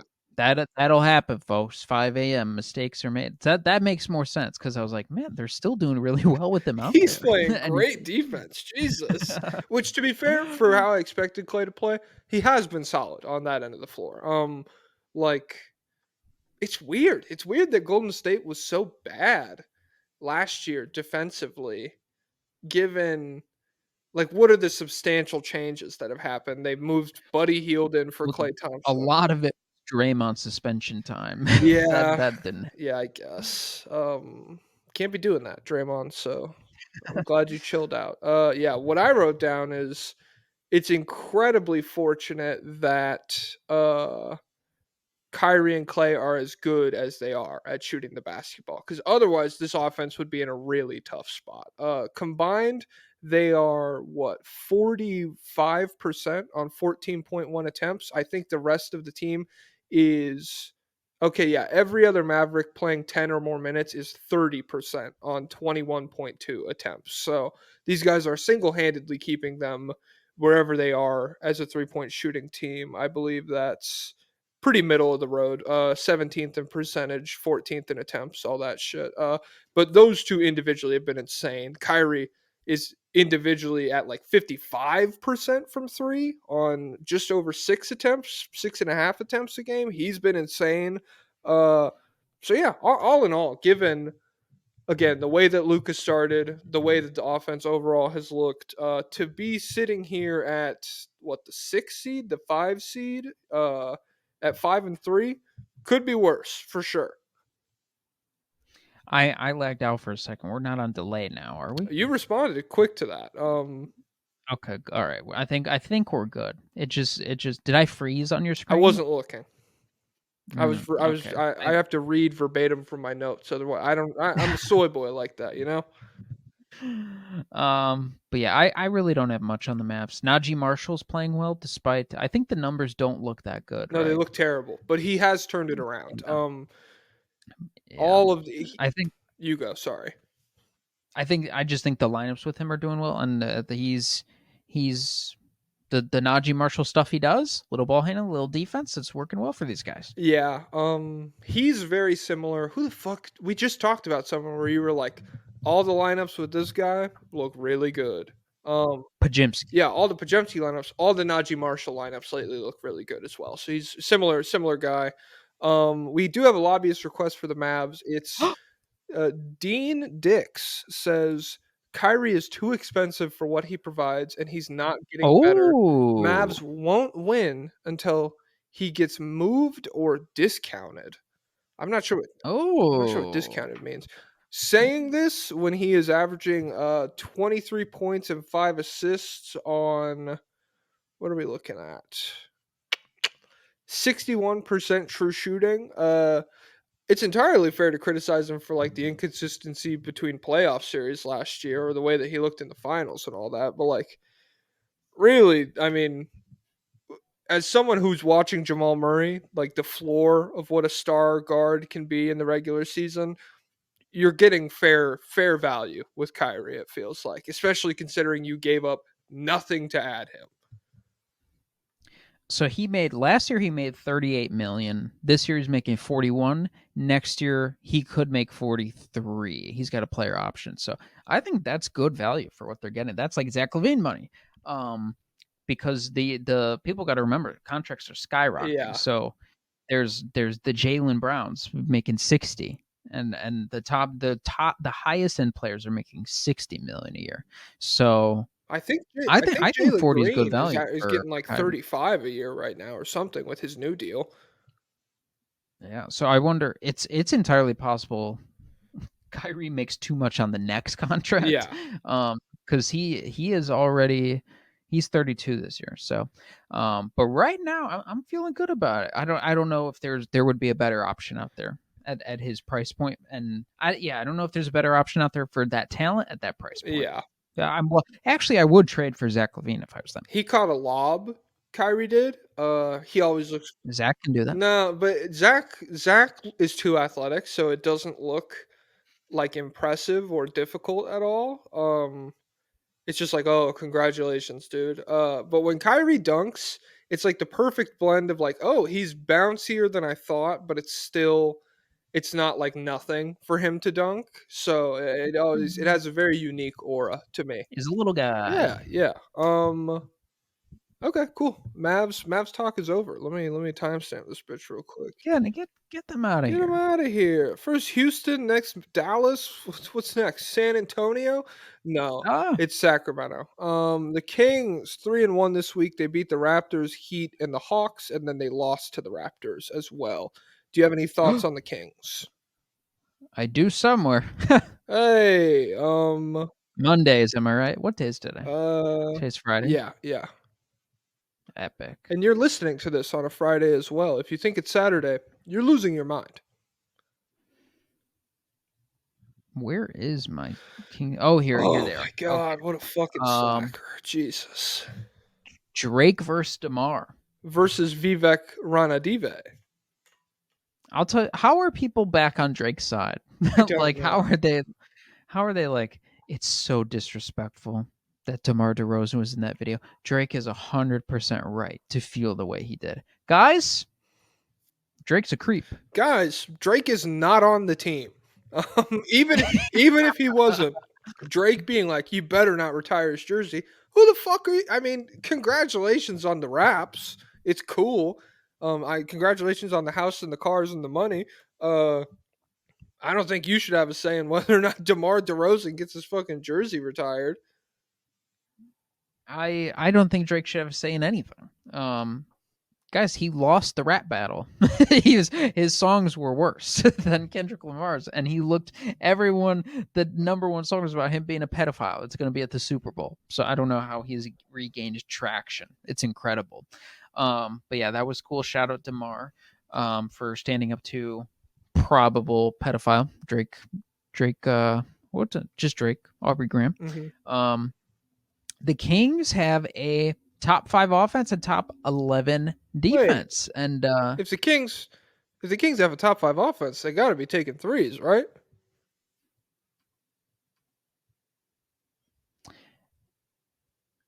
Are we lagging? What is this? What the fuck is that? No. I was trying to pull up the exact part in my notes. Yes, so they they are the no way, Jose, you won't believe this. So they are not, so they're not good at taking threes, and they're also not good at making threes. They are the 4th best rim finishing team by percentage, but they are 29th in rim frequency. So they're not getting there all that much, Mhm. but when they get there, they make it count. They take the most mid-range shots of anybody, and they make the most mid-range shots out of anybody. And this is eight straight 20-point games to start this season for DeMar. Aaron Schroeder's probably in his apartment going, yippee, yippee, and I'm in the background going, I don't respect this guy. It's a Sacramento record, I believe. I just want to say that it's the most 20-point consecutive games to open a season in the history of the Kings. I think Chris Webber in the 2000s was the last. He did 7. Fug. Tyreek Evans didn't get it. Ugh, right. Sabonis had a game winner against it. So DeMar has been crazy, especially the last 4. 28 points, 4 rebounds, 4 assists, 2 steals, 61% true shooting. Oh, these guys can't shoot threes. Try 43% from 3 on 3.5 attempts. Massive volume if this was Chris Webber's time. And then very classic DeMar, 8.8 points per game in the 4th quarter of these 4 games. He's been extremely clutch. He's been really good. He's cool. All of the shit you expect to work with him and Sabonis in terms of big fuck, sets good screen for good pull-up shooter. All that stuff has worked. And then Sabonis had a cool rebound putback game winner over the Miami Heat. I don't know if you saw that. Oh no, I don't think I did. It was pretty sick. The 4th of that game was really good. We forgot to mention, just throwing it in, the Suns are 6-0 in clutch games, so they're another good clutch team. But yeah, what team were we just talking about that allows mid-range shots? Was it the Warriors? Yeah, it was Gojo versus Sukuna, Steph versus Draymond versus Sabonis again. So yeah, crazy. That'll be a crazy battle. Have they matched up yet? I don't think so. Oh man. But yeah, Keon Ellis finally started getting playing time. He's playing really well. Did you see? And Kevin Huerter is making threes again, right? I think Huerter. I want to say 37% on like 6 attempts right now. So good enough to survive. Not necessarily what you need from a guy who's as bad defensively as he has been, but it killed me when I was back home. My brother is a Kings fan, and he's also been frustrated with the. What is the source of that? Loves Malik Monk. Okay. Which is like the most. I had the same reaction. I was like, "What?" And was it from the Hoop mixtape days or the Kentucky days or what? No, it's very recently. It's like the past 2 or 3 years. He just likes how hard Malik Monk like dunks and shit. He found out Malik means king. That's what I told him, and he was like, "I could tell. It makes sense." So yeah, he got a notification from his phone, and he like breaks down laughing. I'm like, "What's going on?" He goes, "The Kings are starting Doug McDermott over Keon Ellis," and that killed me. I didn't realize he was on that team. Yeah, Dougie McBuckets. Bulls draft pick, you know. Hey, who'd they trade for? Nurkic and Gary Harris. Who? Nurkic and Gary Harris. Hey, Gary Harris is good when he's healthy. Yeah. God, he'd be sick on the Nuggets. No. But yeah, I think I don't have anything on the Kings. Anything else? Yeah, I mean the story for me right now is just like the first of all, 11th on defense is good. Um for a team that A committed to starting Kevin Herter, who's not good defensively, and B Sabonis at the center position has had a lot of questions around him as like a defender. Being an 11th ranked defense is that's good. You should be happy if you're Sacramento. And then top 5 offensively with all of this like this 2-point heavy stuff. Is it subject to a lot of variance? Would it shock me if they were like 12th if I checked back in 2 months? Who knows, But right now it's pretty sick. Well, no, there's 3-point variance. There's not mid-range variance. DeMar will keep hitting them, and Fox will keep hitting them. Who else does? Sabonis doesn't. Hey, He he's doesn't 1 for count. Right? 2 on threes. He takes 2 a game. He hits 1, so 50%. That's 82 times 3. That's a lot of points. Hey, I was just thinking, there's no mid-range variance, so like you go to the bench, you're at timeout, fucking exhausted, like oh my god, and like some guy comes up to you with an iPad, and he's like, "Hey, the game is still about a bucket, so keep doing what you're doing, and then the ball will go in." That God, that's ball. Has someone hire Ball Don't Stop? Shout out Ball Don't Stop. He's happy. Where he's making America great He's again. neutral. We'll get to him in the awards. Oh, he's neutral. Yeah, Okay. there's some reasons to be upset. Okay, yeah, Kings. Wrap it up. Do you said you have nothing left? Yeah, no. All right. 136. What are we at? Oh my god. Oh well, we did have lobbyist requests. De'Aaron Fox Mulder. Sabonis is shooting 50% from 3 this year. Please provide some propaganda. Thank you. I already fucking did that naturally. Naturally, because I'm a great host like that. But I'll reiterate 50% from 3. That's Kyle Korver stuff. Steph's never done that. Clay's never done that. Buddy Hield's never done that. It's Sabonis and Kyle Korver. So You can't teach that. you can't teach that. All right. So the Denver Nuggets. Oh my god, this is so sick. Last time we checked in, I was the lowest I could possibly be. Now I'm over the fucking moon, dude. 3-1 this week. They beat the juggernaut Jazz, the revered Raptors, oh man, what's like a th word? The theoretical Thunder, Thoracic. the Thoracic Thunder, and then they lost to the worrisome Wolves. But yeah, the Thunder win was insane. No Jamal Murray, no Aaron Gordon. They come back from down 16 points in the third quarter. I think they score 40 in the third quarter. It was a crazy box score game. I think 4 or 5 Nuggets had 20 or more points. Russell Westbrook had 29, 6 and 6. Jokic had like 23, 20 and 16 assists or some shit like that. It was just it was a great game and a great win. What do you think about Denver? The Russell Westbrook era. They were right. He was just waiting for the right situation, and that was Jamal Murray going down. As a starter, he's averaging 18, 5 and 6, 2.3 steals on 59% true shooting, undefeated. Is it true? Is he just better Then Jamal Murray? because Jamal goes out, they immediately win 3 games. I will say, it's cool that the guards put pressure on the rim. Because Christian Brown and Westbrook both do that, and in these games since Jamal went down, they are like one of the fastest paced teams in the league, I believe, as well. And I mean that's not inherently like a good or bad thing. The Nuggets have dominated while being a slow paced team for years. But yeah, they definitely have like changed their approach to accentuate the personnel that they have available. And Westbrook has been better than I expected as a starter next to Jokic.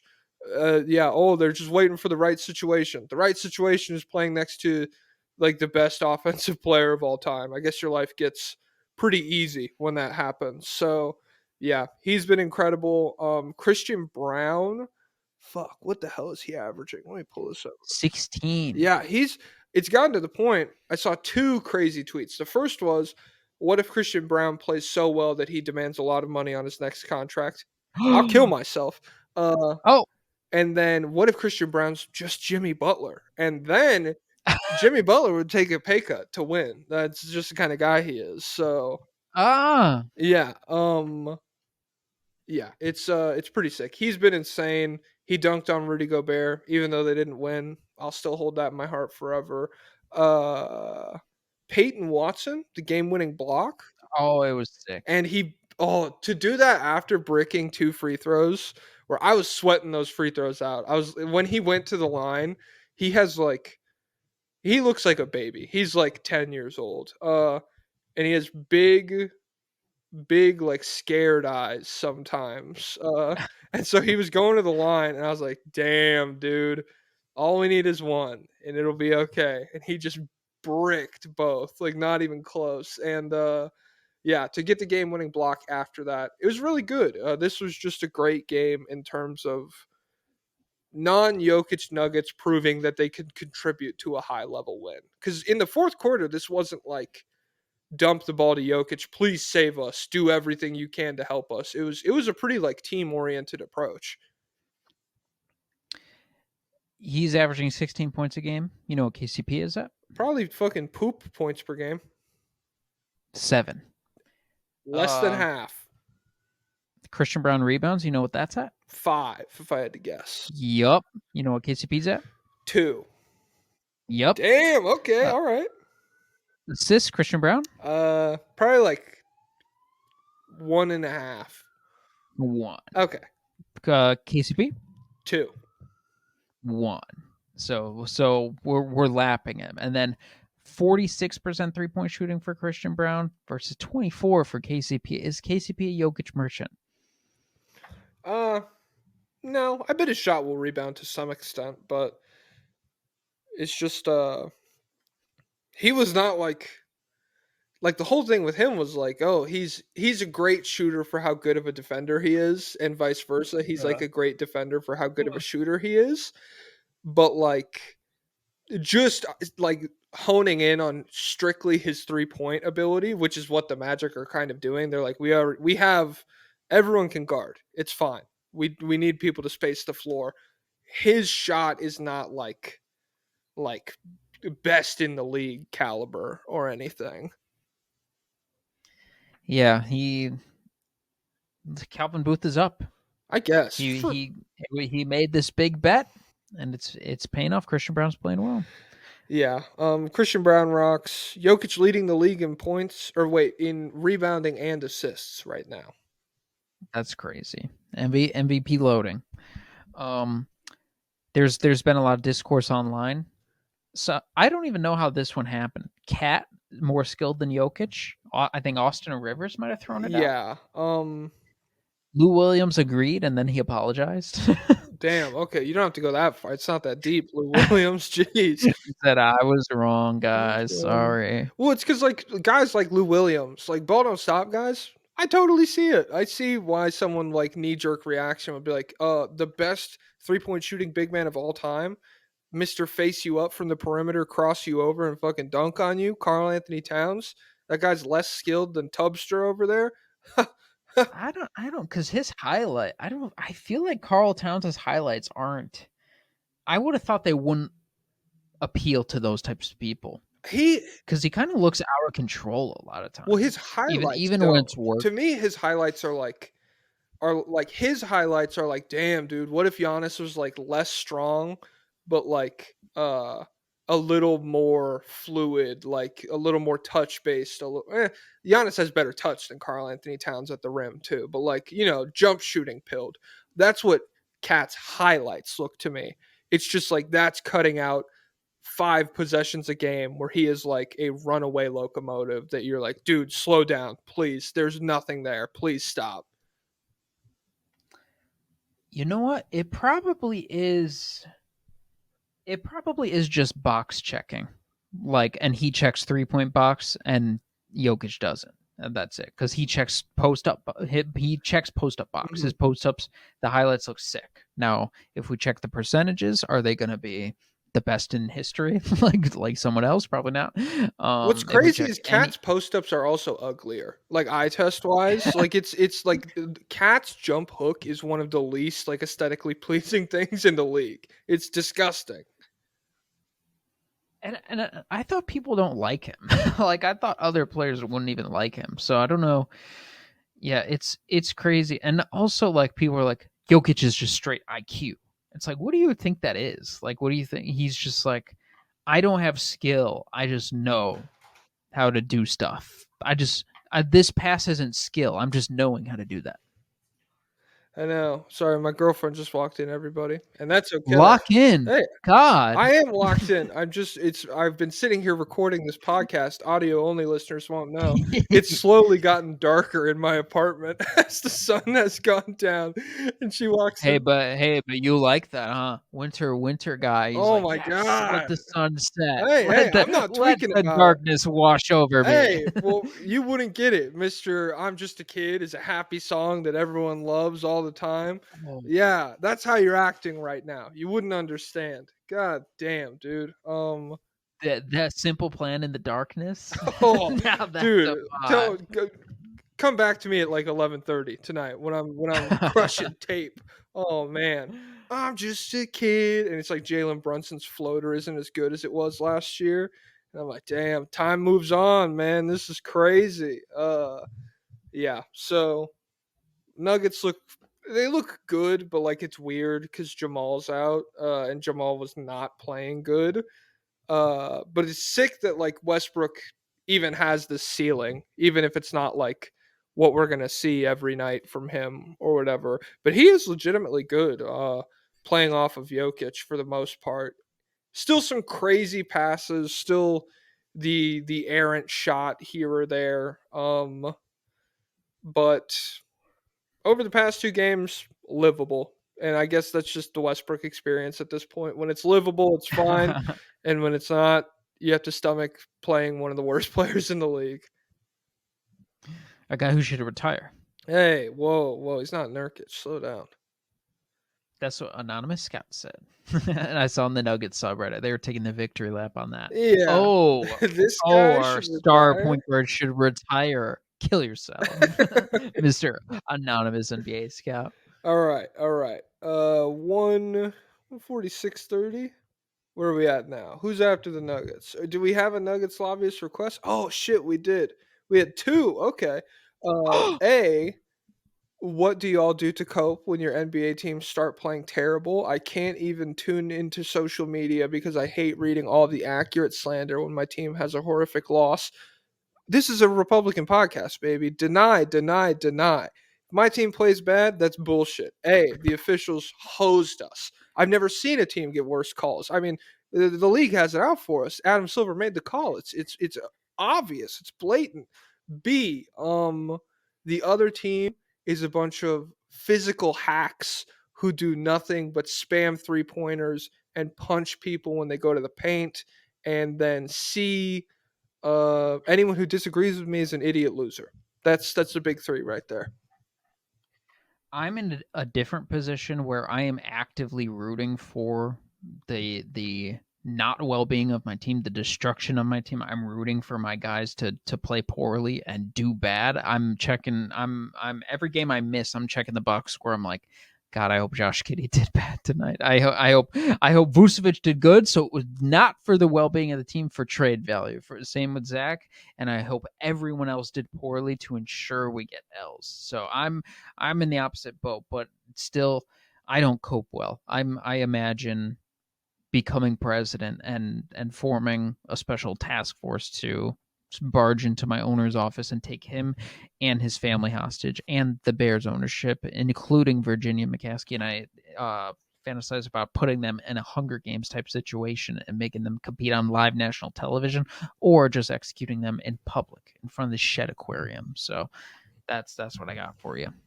I don't know if you could. This is a satire podcast.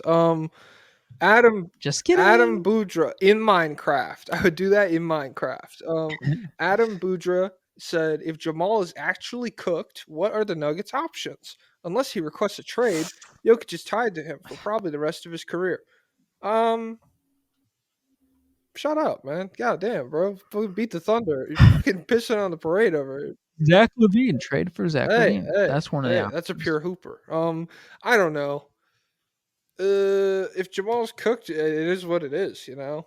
I think the idea that like he'll never play good basketball again is a little overblown. Uh, it's just like a matter of like, hey, can he consistently get back to being one of like the 4 or 5 best point guards in the planet in the playoffs? I don't know about that, but if he could be good, it's not like the Nuggets window is slammed shut or anything. And I think he can be good again. So first 4 games of the season, he's always been asked to start the year for whatever reason. Yeah, I'm not like super tweaking just yet. You got any final? But if he's not, Zach Levine, he's always there. Hey, all right. Call a little timestamp. The Minnesota Timberwolves. They had a 3-1 week. They beat the Bulls, Hornets, and Nuggets, and then they lost to the Spurs. Ant, maybe the best shooter in the league. What do you think? Oh, brother. So he has 41 three-pointers through 8 games. That is the third most in history, behind Steph Curry and Steph Curry, and above Steph Curry, and Steph Curry. So pretty good company for him up at the top there. Yeah, he's like he's the Jalen Green fall off has not hit him. How long is he going to do this for? It's real. It's real forever. He just cooked your Bulls last night with it. Yeah, I don't know. Ah, because even if it slides from where it is right now to like just being like, holy shit, Anthony Edwards is like, what was he at last year? 36, 37%? That sounds right. Yeah, so even if it slides to being like 39%, that's a number where last year I'd be like, damn, guarding a guy that's like this athletic and this much of a downhill force when he can pull up like that, like a 39% guy, I already would have been like, what the fuck? That's really hard to guard. So now it's just like, Not even depressed or not even like you're just confused. You're like, what's happening? How? yeah, it genuinely feels like a cheat code for someone that good to be able to shoot like that. And I saw a tweet that killed me where it was like someone, the whole argument that's been going on the whole season. Oh, why is everyone taking so many threes? God damn it, this guy can dunk over everybody. He's a volume 3-point shooter. And someone just responded, why the fuck would you not want your shooting guard to be able to shoot? And I was like, kind of bars. Damn. It's crazy to get upset at someone doing Steph Curry stuff from 3. While they can Like, dunk like that. Like, it's insane. yeah. Randall stands are up offensively. Like 67% true shooting. He's playing well. Defensively, I teased it earlier. Let's see, where did I write it down? Crap, did I not write down the exact number? So Randall and Jaden McDaniels lineups are not doing well defensively. Jaden McDaniels, he's getting a lot of heat from Timberwolves fans. They're saying he's not locked in. He's not playing typical Jaden McDaniels basketball. Here, say something while I Maybe he pull can't this just up. foul the shit out of everybody anymore, you know? I mean, maybe that's what happened. Who knows? No, I'm just kidding. He's one of those guys where like last year he was really good and he was better than he is right now, but people like that ESPN ranking, or even I saw other people talking about it, like Herb Jones or Jaden McDaniels, two of the same archetype that are a razor thin difference. So I just can't figure out who's better. And like last year, I was like, okay, this is not even like the same arena of defender. Like Herb Jones is changing my life defensively. Yeah. McDaniels is just like good off of Gobert. Really good. I don't want to like downplay an all defensive level season or anything, but it's not shocking to me that like you lose just like a secondary 7-footer out there, which that's this insane luxury for someone to have, to just always have like a pretty good rim protecting guy on the floor, or just two really big bodies down there at the very least, regardless of how you feel about like what Cat's doing in New York right now, which but yeah, so to lose that secondary huge body and just get like a Julius Randle level guy back there instead now, yeah, that doesn't surprise me. Like his overall defensive effectiveness has slipped a little bit. But at the So yeah, they're 15th overall defensively. And they have a lot of good defensive lineups. They have 2 out of the best 6 defensive 4-man lineups in the league, and both of them include Nikhil Alexander-Walker, Naz Reid, and Dante DiVincenzo. So they have guys who are playing good defense. Anthony Edwards is still playing good defense. The problem seems to be just Jaden. With Julius Randle, their defense is 25 points worse. With Jaden McDaniels, it's 24.9 points worse. They're in the 0 and 1st percentile in terms of defensive on off. number So one. something about these guys, they're not doing well. Yeah, I need to lock in a little more. Maybe there is some credence to he's just not trying hard on defense right now, which yeah, totally something you can say to Jaden McDaniels, one of like the just most annoying defenders in the league last year. But overall, yeah, I don't think. I mean, I don't expect this defense to like have a revolution halfway through the year and become like nearly as good as it was last year, like get back up to like 85-90% of it, but I do think they can be better than where they are right now. 15%, it feels a little low. And at the same time, 6th in offense, they're doing all right. Pretty good. Naz Reid is 14, 6, and 2 on 70% true shooting, 44% from 3. Impressive. Rob Dillingham scored his first bucket ever as well. Shout out to Dilly, Shifty Dilly. I don't have any other thoughts on the idiot loser Timberwolves. Yeah. Yeah. Get him out of my face. What? Who's next? You decide. The Memphis Grizzlies. I hope you guys have shit written down for them. Battles of history. I only got so 3-1 this week. The Memphis Grizzlies are beat the Lakers, beat the Sixers, beat the Bucks, lost to the Nets. 2 bullet points. John Morant, John Wall layups. Zach Edey's getting some run. That's all I got. They've lost to the Nets twice this season. Isn't that The crazy? Nets are weird, dude. It's like, yeah, I mean, nothing's real at this point. 8 games in, everything's fake, and we'll look back at this point. Josh Giddey's struggles are real, but yeah. I mean, so are Alex Caruso's by that extension, but whatever. No, because that's Alex Caruso. That's a 40% shooter. He's gonna rebound. Yeah. Yeah. So it's just bizarre, the whole Nets thing, but I won't. So like when I see the Grizzlies lose to the Nets, I'm like, that sucks. That doesn't feel like something like the Celtics or the Thunder. Obviously, I'm against this. We're all against. Yeah, this. yeah. I see images of the Grizzlies losing to the Nets. I'm like, that's tragic that's happening, but I'm not going to abandon my support for the Grizzlies over it or anything. You think I'm just going to stop sending them money or something? They're paying me. Are you crazy? Yeah, the hell, dude. So yeah, the Grizzlies deserve to do whatever they want all the time without consequences. My overarching point here. Yeah, the Ja Morant, his overall numbers aren't that good so far, but the double 360 wipes it all away. It's one of the greatest. How do you do that twice, let alone once? Jesus Christ. Dizzy. The NBA PR account tweeted that his 2 acrobatic layups have generated 161 million video views and counting across NBA social media. Each play stands out as the most viewed video on NBA platforms this season. So Ja Morant is officially number 1 coolest guy. But the rest I have, Vince Williams Jr. is coming back. Woo! I think he was assigned to their G League team, and he's going to then return to practice for them. He's definitely, that you posted the meme where it's like NBA nerd Soy Jack, who's like always has cleaning the glass subscription, all that. Vince Williams is definitely like first team all that guy. Like that guy loves Vince Williams, and so do we. Yeah, because we're that guy, literally. Santi Aldama fall off happening.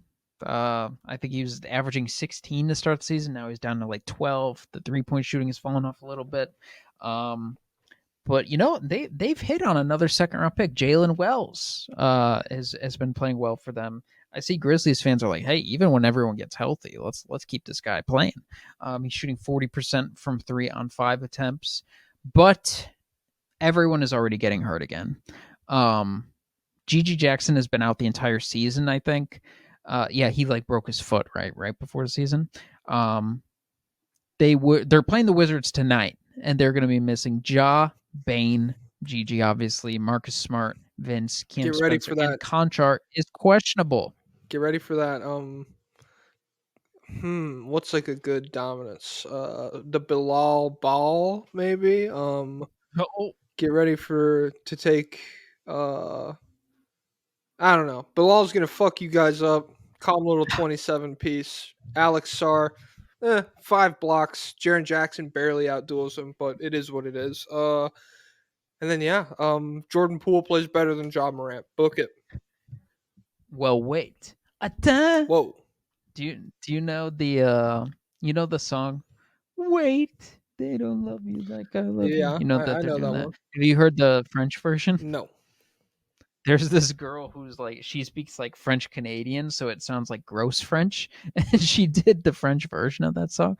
It's like, attends, et le temps comme je t'aime, Hey, attends. Pablo shit talking Quebecois French on the pod.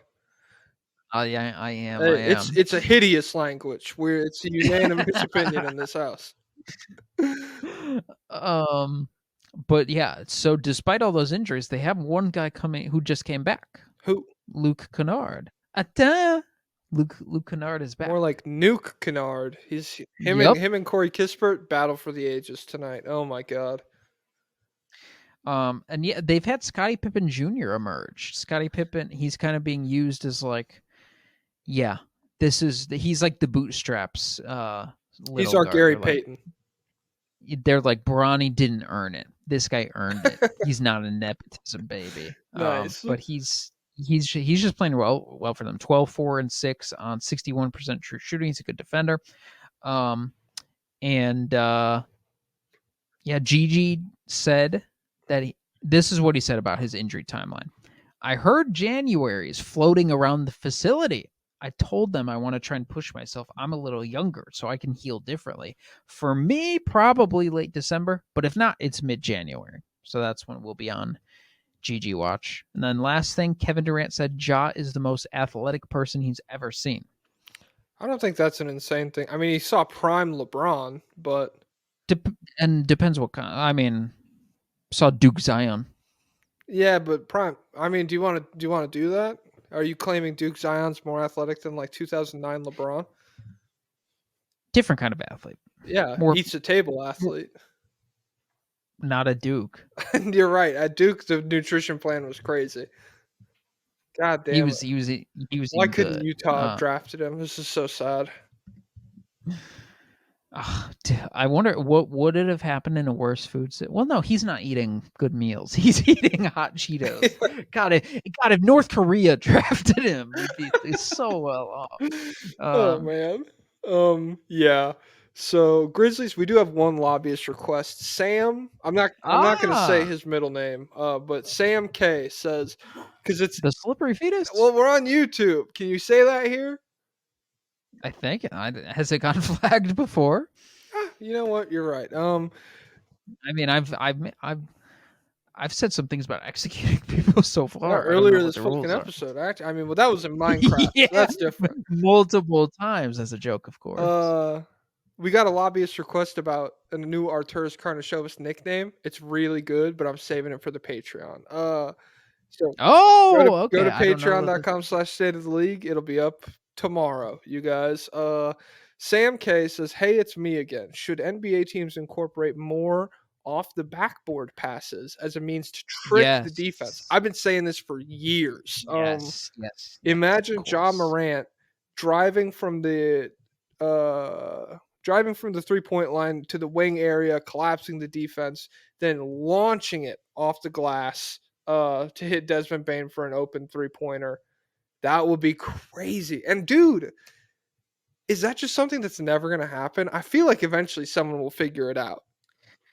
It's just something that is so inefficient to try right now that they cannot justify it during an NBA game, but someone has to figure it out. Just like someone's got to figure out some spins on the ball. Someone's got to do crazy like baseball Mhm. pitches. Someone's got to be throwing bounce passes that weave through the defense. And one day it'll have someone with like Kawhi's hand size who's like a Jokic level Yeah. passer. I think another problem is this definitely feels like something that could develop in street ball a little bit. But the problem is every street ball court has a dead backboard, so you can't Uh, launch the ball off it. It just like hits the backboard and then falls straight down to the ground.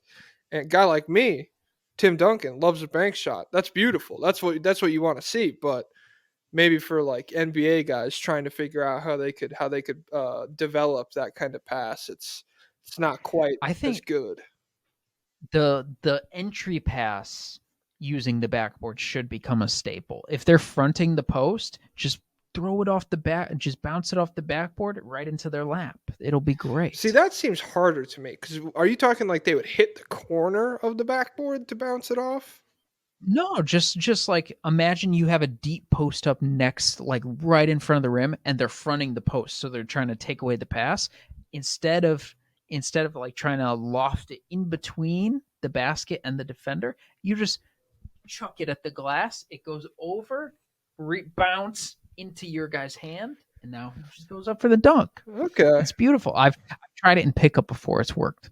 Hey, well, we all know you. You won't try anything that's too risky, Mister. I might hurt my finger. So Yeah, this must be definitely it's safe. reasonable. Yeah, it's safe. All right. You got any other Grizzlies thoughts?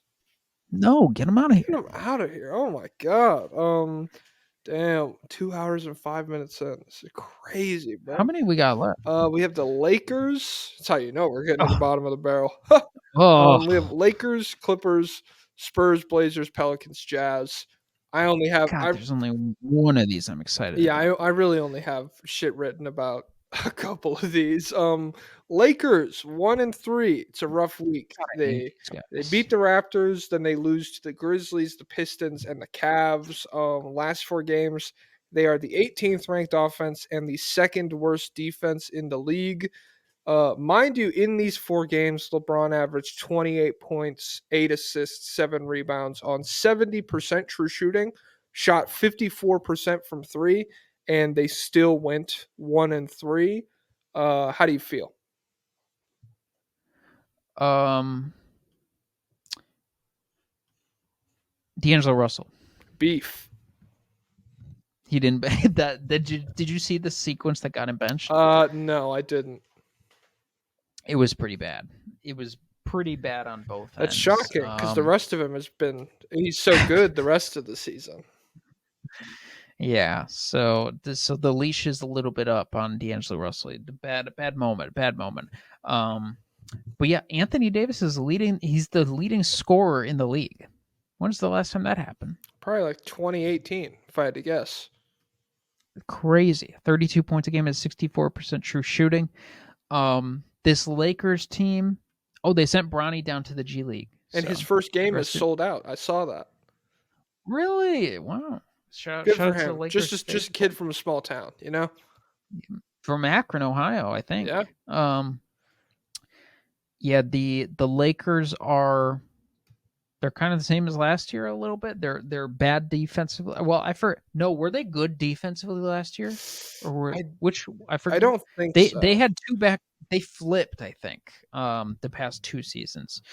But they're 28th in defense and 9th in offense, so not looking great. They're 20th in threes, so bad 3-point shooting again. But it's not a great recipe to be a bad 3-point shooting team and a bad defending team. Yeah. So I think a little bit of the JJ optimism has worn off. At some point, you can't coach the threes to go in. Yeah. I believe And you last can't year. coach the D-Lo to lock up. Yeah. Last year, I think I want to say after they beat the Celtics at home without LeBron and AD, it was a big game for them.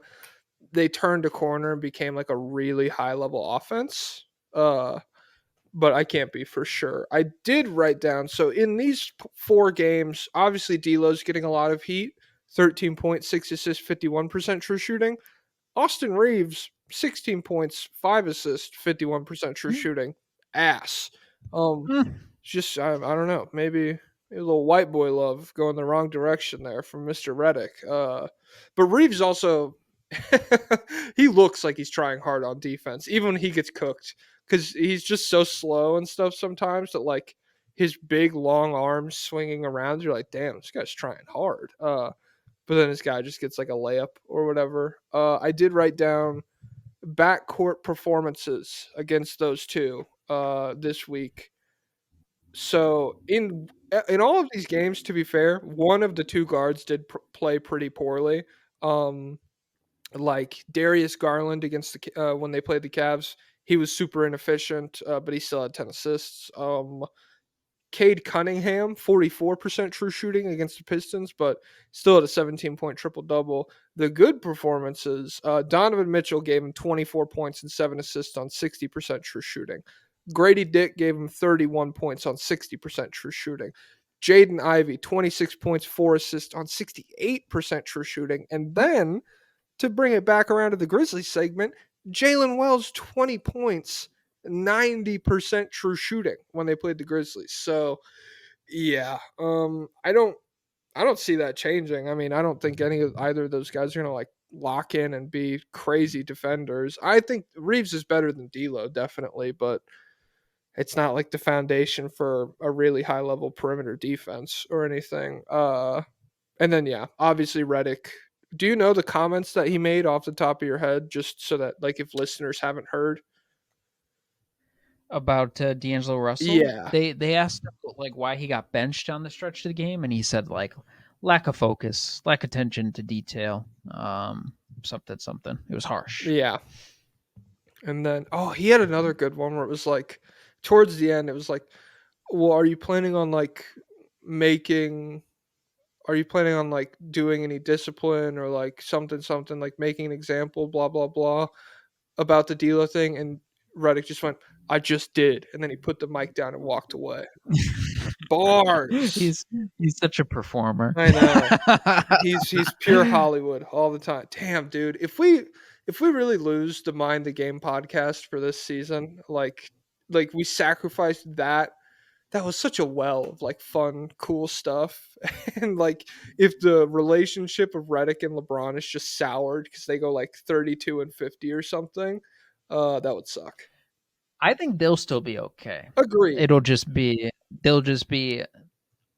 there's going to be a lot of deleted scenes from the podcast if it ever came back where they're just talking about how bad everyone else was. Yeah. Oh my god. And is he on the starting 5 thing this year? Oh, I think so. Well, that'll be fun. Okay, yeah, that's all I got on the Lakers. Okay. Get him out Get of him here. out of here. Get him out of here. Tinseltown. Oh my god, congratulations. Hey, we're staying in Tinseltown. The Clippers, 2-2. Beat the 76ers, beat the Spurs, lost to the Thunder, lost to the Suns. All I wrote down is that Norm Powell is kind of hooping. Yeah, he's really hooping. Where are my Clippers notes? Hold on. I have to do Control F. Oh my god. This is a disaster. Control F for figure it out. Norm Powell, Okay. 25 points per game.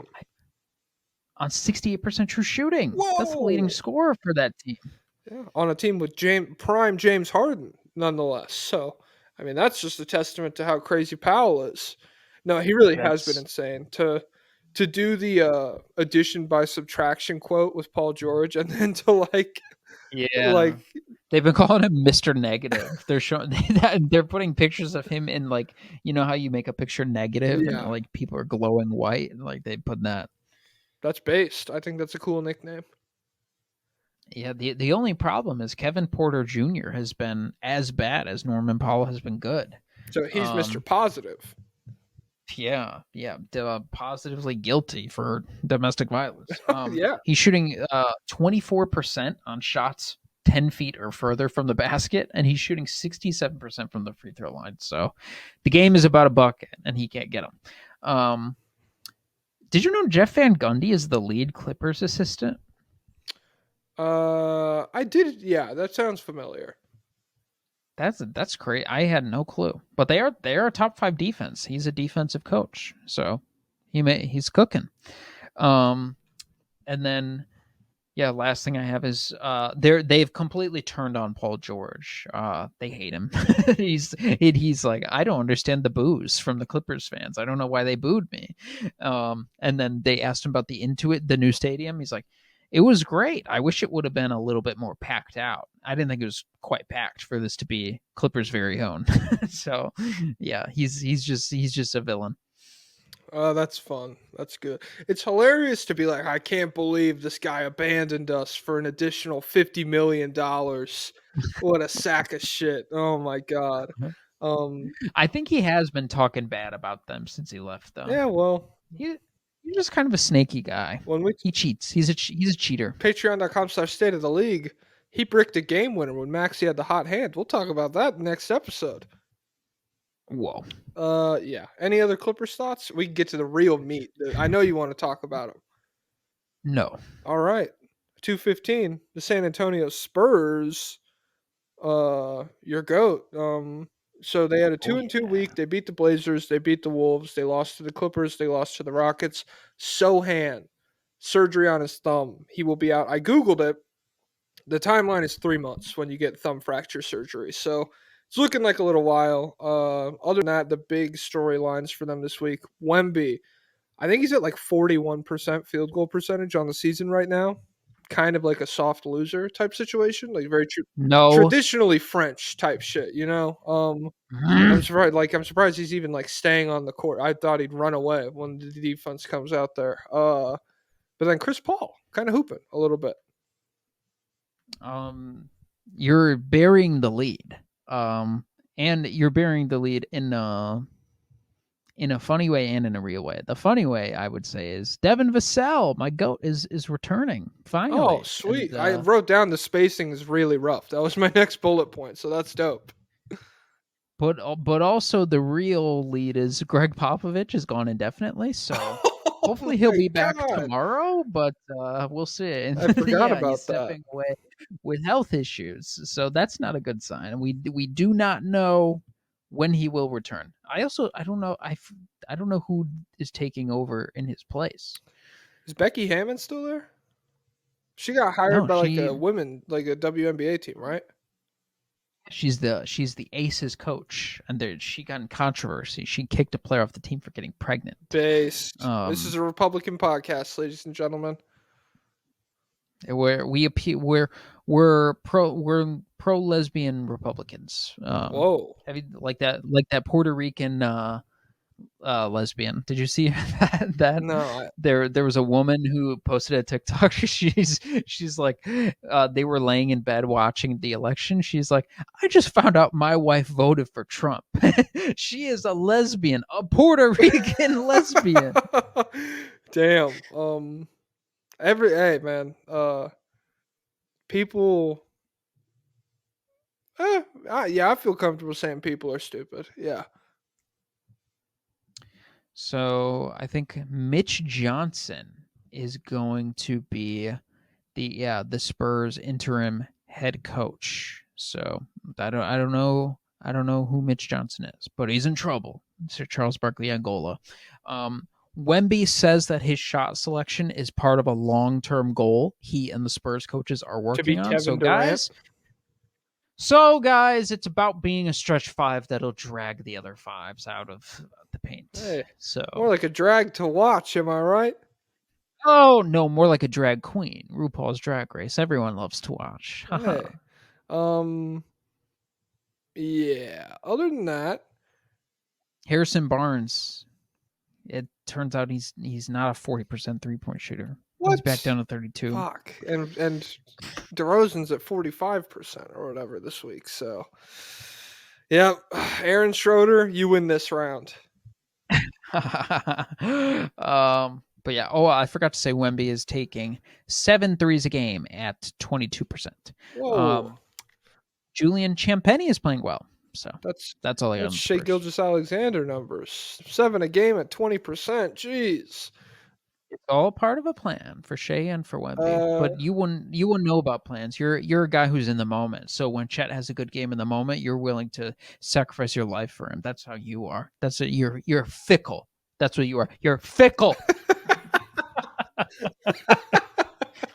calm down. Okay. Oh, I did not even. Okay, I gotta open my fucking my stats app because I did not. There's nothing about the Blazers here. I'm sorry, guys. 219, flip that. 219. Clip that. All right, 219. The Blazers. What did they do in their last 4? If you give me a second, I'll figure it out. But I'm looking it up on the Oh, fly. excited about the Blazers. This is who I was waiting for. Okay. All right. So the Blazers. They are 1-3 this week. They beat the Pelicans, like always, it seems like, and then they lost to the Spurs. What's new? They Spurs, the Suns, and the Thunder. Damn, Thunder hang 137 on them. Okay. It was cringe when they did that. They're trying so hard. It's like, dude, we Weird. barely cry. We're posting like 90s over here because we don't give a fuck, dude. Okay, you're going to the rim and finish. Get Okay. loser? Jeez. Donovan Clingan is the owner of the highest block percentage in the NBA, ahead of Wemby, and you know who's number 3? Alex Sarr. It is Alex Sarr. What a Nice. The better rookie. guy. I just told you Clingan is number 1. I don't give. What do you mean? Number 1 in percentage. Yeah, block percentage. Okay. What about balls percentage? Block. The Oh, no. I bet Donovan Clingan's balls are way bigger. No, the real story. Oh well, Shaden Sharp is back. Donovan Clingan blocked Wemby, but the real story is Delano Banton. Do you know about Delano Banton? Yeah, I didn't Huskers know. legend, baby. Well, do you know what he's doing right now? I haven't paid attention to him this season, but he had a hot run last year. Is he doing well? Oh yeah. So number 1, they stole my nickname. I've posted about this publicly. I came up on it's on my own independently. I came up with the nickname DB Hooper. And I talked about how I was waiting for someone with the right initial, with a DB initial to come by, someone good enough to live up to the nickname because Dylan Brooks wasn't good enough. I came up with a nickname for him in 2017, and I explored the possibility of giving it to Cooper Flag. Well, the Portland Trailblazers fans have co-opted DB Hooper Classic for Portland. Delano Banton. Yeah, those whites stealing Jewish, indigenous, and Irish Catholic ideas, oppressed people. Oh my god. Classic Portland. Classic. But they actually, it's not just a cool nickname, it is a functional nickname for him. The other night he dropped 20 in 12 minutes. And what Chauncey Billups is doing is he's playing him as a closer. Tom Haberstroh wrote this article about it. Delano Ben only plays in the second half, pretty much. They only bring him out when the other team is gassed and tired. So they just save him. And when he's got fresh legs, and at the end of the game, they're like, get out there, go burst and take a bunch of shots. And so yeah, he's been playing in that role. So that's why they call him DB Hooper. He shows up, gives you buckets, and disappears like quickly. That's pretty sick. I'm not gonna lie. That's a pretty great nickname. It's cool that they came up with that. Yeah. Hey, I mean, prove it. You know, I don't have anything written down about the Blazers. I hear Scoot's still kind of mid. I hear he's taking strides, but one anonymous source on Twitter, so just a Blazers fan, said he's still pretty far away from being even a passable backup point guard. So that's the official stance of the pod, you know? No. I heard it online. Hey, I speak for both of us. Though, please, no. But yeah, that's all I got on the Blazers. Shout out DB Hooper. Shout out to blazing it up. Federal offense. I just tricked all of you. Anyone who said A, We're coming to your house. Shout out to everyone in Portland who are. There's no way they saw the Kabbalah loss coming. No. Oh my They're God. Just the worst. what? They're on the worst ketamine trip of all time right now. Just being like, no, she lost. She lost Wisconsin. No.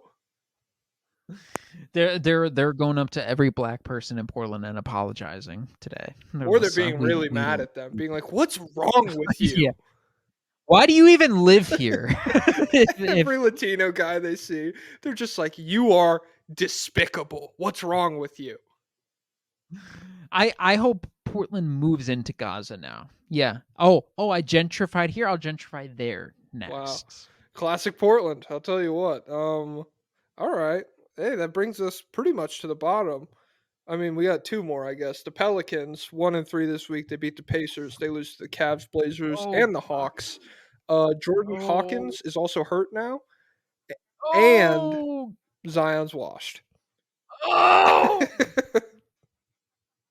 The Pelicans are the worst defense in the league. Somehow Charlotte has shot up. I think Charlotte is like, let me see. What's the last game Charlotte played? Charlotte is 24th now. Okay. And I guess the Pelicans are tied exactly with the Raptors for the worst defense. What is their offense? The New Orleans Pelicans. I'm gonna guess they're it's 20th. 20th in offense, 29th in defense. That's 30th. That's a terrible recipe. Okay. That's bad news. But Trey Murphy has a game time decision tonight. Hey, so well, he will. Damn. He should decide to win. Zion is in all might mode where he's turning on the muscle and turning it off sometimes. He's like every game is a banger or stinker. He did just drop 29 on 18 shots against the league leading Cavaliers. So can't really teach that. But yeah, they're the worst defense. They give up the most shots at the rim. They are a really bad transition defense. Their offense takes a lot of mid-range shots and a lot of long mid-range shots. They're 26th in threes and they're 14th in rim attempts. So not a good idea to be the team. We're the mid-range offense team, and we are the let you take it to the rim and get out and transition team on defense. We're the mid-range team, and we don't have a center. There's nobody on the roster. God, but those nice minutes are going well.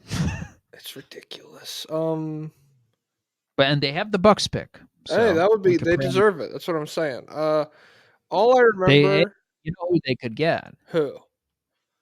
Come on. Is that his name? Come on, Mouthwash. Remember? Oh, okay. Come on, Mouthwash. Yeah. Shout out to that guy. Didn't he play for South Sudan? Yeah. I don't know how he's done for. I don't know if he played for Duke the other night. Okay. The only thing I remember about the Pelicans while I was coming through stats this week is that, like, while I was doing the research for the SGA 5 to 14 foot range efficiency stuff year to year, Brandon Ingram this year, in one of those, like maybe like 10 to 14 feet, he's shooting like 54%. He's like leading the league on volume from that spot. You can't teach that. That's pure hooper shit. So shout out to Ingram. If he costs less money, he would be like a we're gonna get you out of here type player. Like, I do genuinely think he's a pretty underrated passer. I think he's a great like individual shot creator, and he could be like Ingram for Murray. Oh God. Oh man, that's tough. It wouldn't be the worst. No, like I've heard way dumber deals. I'll say really fell off. Yeah. Oh, but then you'd have the double Murray backcourt in New Orleans once DeJounte gets out. Oh, announcers would be so confused. Murray. Murray to Murray for the jump shot. Fuck.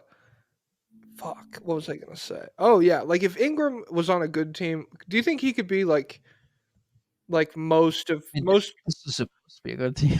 Shut up. Most of like peak Chris Middleton. You think Brandon Ingram could ever do that? Yeah, it would really he's got to just be more rapid. He's got the passing skill, he's got the mid-range skill. He's just got to work on the 3-point versatility and the quick decision maker. And the defense. Middleton was a good defender. Yeah, if you got all those arms, buddy, use it. Use it. Desmond Bane's over here like, what the hell, dude? I got this bullshit quirk. I made it work for me, you know? Imagine Brandon Ingram with Desmond Bane's muscles. That'd be cool. Whoa. Then he'd really be his baby Write that down. baby KD, he'd be baby Giannis. All right. Ah. That brings us to the Utah Jazz. Dead last. Oh, well, wait. We actually have a sponsor for this segment of the podcast, guys. This is a new thing we are rolling out on the Patreon. You are allowed to. You're rolling out the new Patreon feature 2.5 hours into the episode. All right, go. Well, here, actually, wait. Well, first I'll play it. So this we have an ad for the Utah Jazz sponsorship. Roll it. Will Hardy claims he's just trying to win basketball games, but is that the truth? The failing Utah Jazz are 1-7 because Will Fraudy refuses to play Ice Bryce Sensabaugh more. Sensabaugh has a proven track record of excellence. He's been dubbed the greatest mid-range shooting prospect in the history of basketball. His three-point shooting record speaks for itself. His per-infinity numbers blow his competition's averages out of the water. While Will Hardy Takeuchi Good is paying basketball influencers for good PR. For all Utah Jazz fans, all Americans, and all Libyans, there's only one clear choice. Fire Will Hardy. This message is paid for by the Ice Bryce Now and Forever Foundation. Guys, so that we're right back here, and guys, that's a new feature. Someone paid us to send that in. If you would like to create an attack ad or any kind of commercial segment for your favorite team, we'll create a place in the Patreon to drop it, and it can be on the show.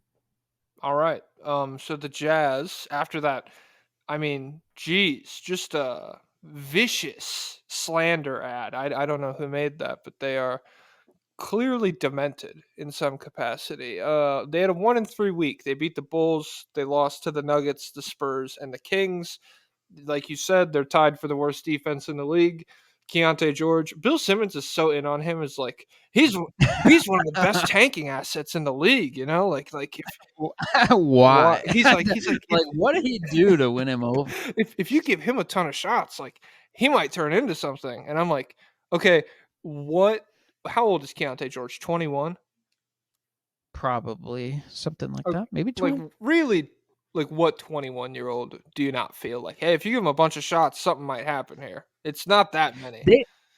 Bill and Russillo still don't. I think they still don't know what true shooting is, and they still don't know how to conceptualize efficiency. And so, like, yeah, they don't know how to tell someone. They don't know how to tell apart like 20-point per game scorers. Well, it's like, okay, this guy's 20 points per game. He shoots 44% from the field. This guy's 20 points per game. Hey, DeMar's only 48% from the field. Keontae George is 43, you know? That's really not crazy. Same thing. Yeah. So I don't got shit beyond that. What's Lowry averaging right now? His field goal percentage was bad the last time I looked. So, I didn't write anything about him, but Bryce, like the ad said, Bryce should be getting more playing time. He's shooting 38% from three, 62% true shooting, 89% from the free throw line. So they have this hyper efficient young guy. I don't know why they're not playing him. Honestly, yeah, I agree with the ad that Will Fraudy should be fired. Why are they playing Patty Mills, Drew Eubanks, and Clarkson over young guys at all? Like, it's just you're playing for nothing. You Clarkson's know, only 28. That's come on. God, but it's no, no, come on, but no, come on, bro. No. You should do you should do the Kill Tony for our pod, but you hate. Where's Clarkson from? It's the Philippines. He's Philippines. Okay, yeah. I could never call the Philippines garbage because I don't believe it, because I believe it's a land of dreams and it's one of the greatest places in the world. Shout out to the Philippines. It seems nice. Whoa, dude, there's yeah, sorry. You go. I was going to say No, something. There was a car outside, and the way its engine revved through the wall, it sounded exactly like the when Dio's stand. Have you ever seen JoJo's? You no. piece of shit. Oh my god. Oh, The main guy's stand has an ability to stop time for like a second, and it goes wow, and that's what the car sounded like. nice. Um. Oh, the Jazz lost to the other worst team in the NBA, the Bucks. Same caliber. They were up 4 at halftime. You know who they beat? Who? The Bulls. Hey, well, I wonder if Josh Giddey was on the floor for that. I wonder if he played well. But the Taylor Hendricks surgery was successful. That's good news. The Jazz are the second worst 3-point percentage team in the NBA. I'm sure it'd be nice if you had an elite shooter off the bench that you could play more. Maybe to help Jordan remedy Clarkson, that. he could shoot. Yeah, he can. Yeah, he sure can shoot. Can he make sure them? can hoist them up. Yeah. Yeah. That's the question. And then the last thing is, the Mormons were right. Demons are real. Okay. Who? There's a guy at BYU, Russian kid, Igor Demon. I don't know if it's pronounced Demon. Demin. He had a huge debut, and he's looking great. He's like a jumbo point. Is he 6'8"? He's like 6'6", 6'8", 6'9". He's a big kid, big Ruski. He was making threes. Yeah, I think he just like 11 assists or something. He was throwing passes, live dribble passes. Damn. He was playing defense. He was finishing in the half court. He looked spectacular. This is not a scouting podcast. Nobody cares. So you got to wonder, is he Mormon? Because he's at BYU, and if he's Mormon, how'd you get that name if you're Mormon? Well, he's from Russia. I was just going to say, it's funny that he went to school at the only place that would not embrace like one of the most aura-pilled nicknames of all time. Dude, we have Demon on our team, dude. But BYU's probably like, if you call him that, you are getting suspended. I'm surprised being Russian isn't against the code. That seems like a little too exotic for them. Yeah. All right. You want to do awards? Do you have awards? I wrote down names. I forgot to write down the awards, but I'll just freestyle it. Okay. I only got 3. Let me see. My awards. I only have best player of the week, Jokic. Loser player of the week, D'Angelo Russell. Let me stop trolling player of the week, Luka Doncic. This is when a player is like, oh, let me stop trolling. And then they play really well.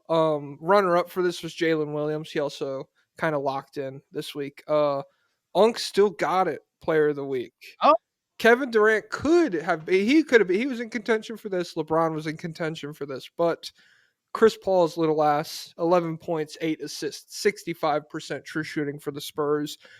It's cooler when like Chris Paul, teeny tiny, than, oh, I'm Kevin Durant. I'm going to be 7 feet tall until I'm a million years old. So Unk still got it, Chris Paul. And then, Ball Don't Stop 9/11 of the week was KD's shot diet changing. He's trimming out the mid range a little bit, and so yeah, he's happy about the election, but he's down in the KD department. What cost? Yeah. Guys, by the way, Ball Don't Stop Canadian, just so everyone remembers. My 4D chess, Aizen Keikaku, all part of the plan, player of the week. It's a tough one. This is between 2 guys. Wemby was the other one, but I'll give it to Shea for the player who is taking bad shots right now that won't go in, but it's all part of the plan. It's going to pay off later. It's part of a master plan. I like it. There's the winner of the Everyone in 2017 Was Right award is Westbrook. He's actually the GOAT. He's actually a winning player. He's actually the MVP. He's actually incredible. And then the Bob the Builder, Handy Manny doing stuff. Don't date Demi Lovato when you're 27 and she's 18 and 19. Winner of the week is Tari Eason. Every time I saw a tweet, I was glad people are finally recognized. There was a tweet that was like, every Tari Eason stat line is like 12 points, 7 rebounds, 1 assist, 2 steals, 2 blocks, plus 14. I was like, yes, people are catching on. God, my Hey, goat. when your starters That's- are ass, it's pretty nice. Well, it's not just the starters; it's the whole team. No, But it they're works. all But it bad. Yeah. works. Shout out to him. Is that it? Yes. All right. Calm little fucking 240 for you guys. Jeez Louise. I guess it's just the economy we're in. The tariffs finally hit. The time tariffs. So we're passing that on to you guys. You got to hear us yap a little bit. Fuck the fuck. All right, patreon.com/state of the league. That'll be up tomorrow. You can hear about the Eastern Conference. You can hear about Paul George being a loser, Damian Lillard, Giannis being losers. Trae Young, he's still goated. And yeah, just other fun stuff like that. You got any final thoughts? No. Pau Gasol, take it away. Pau Gasol, take it away. Lay down a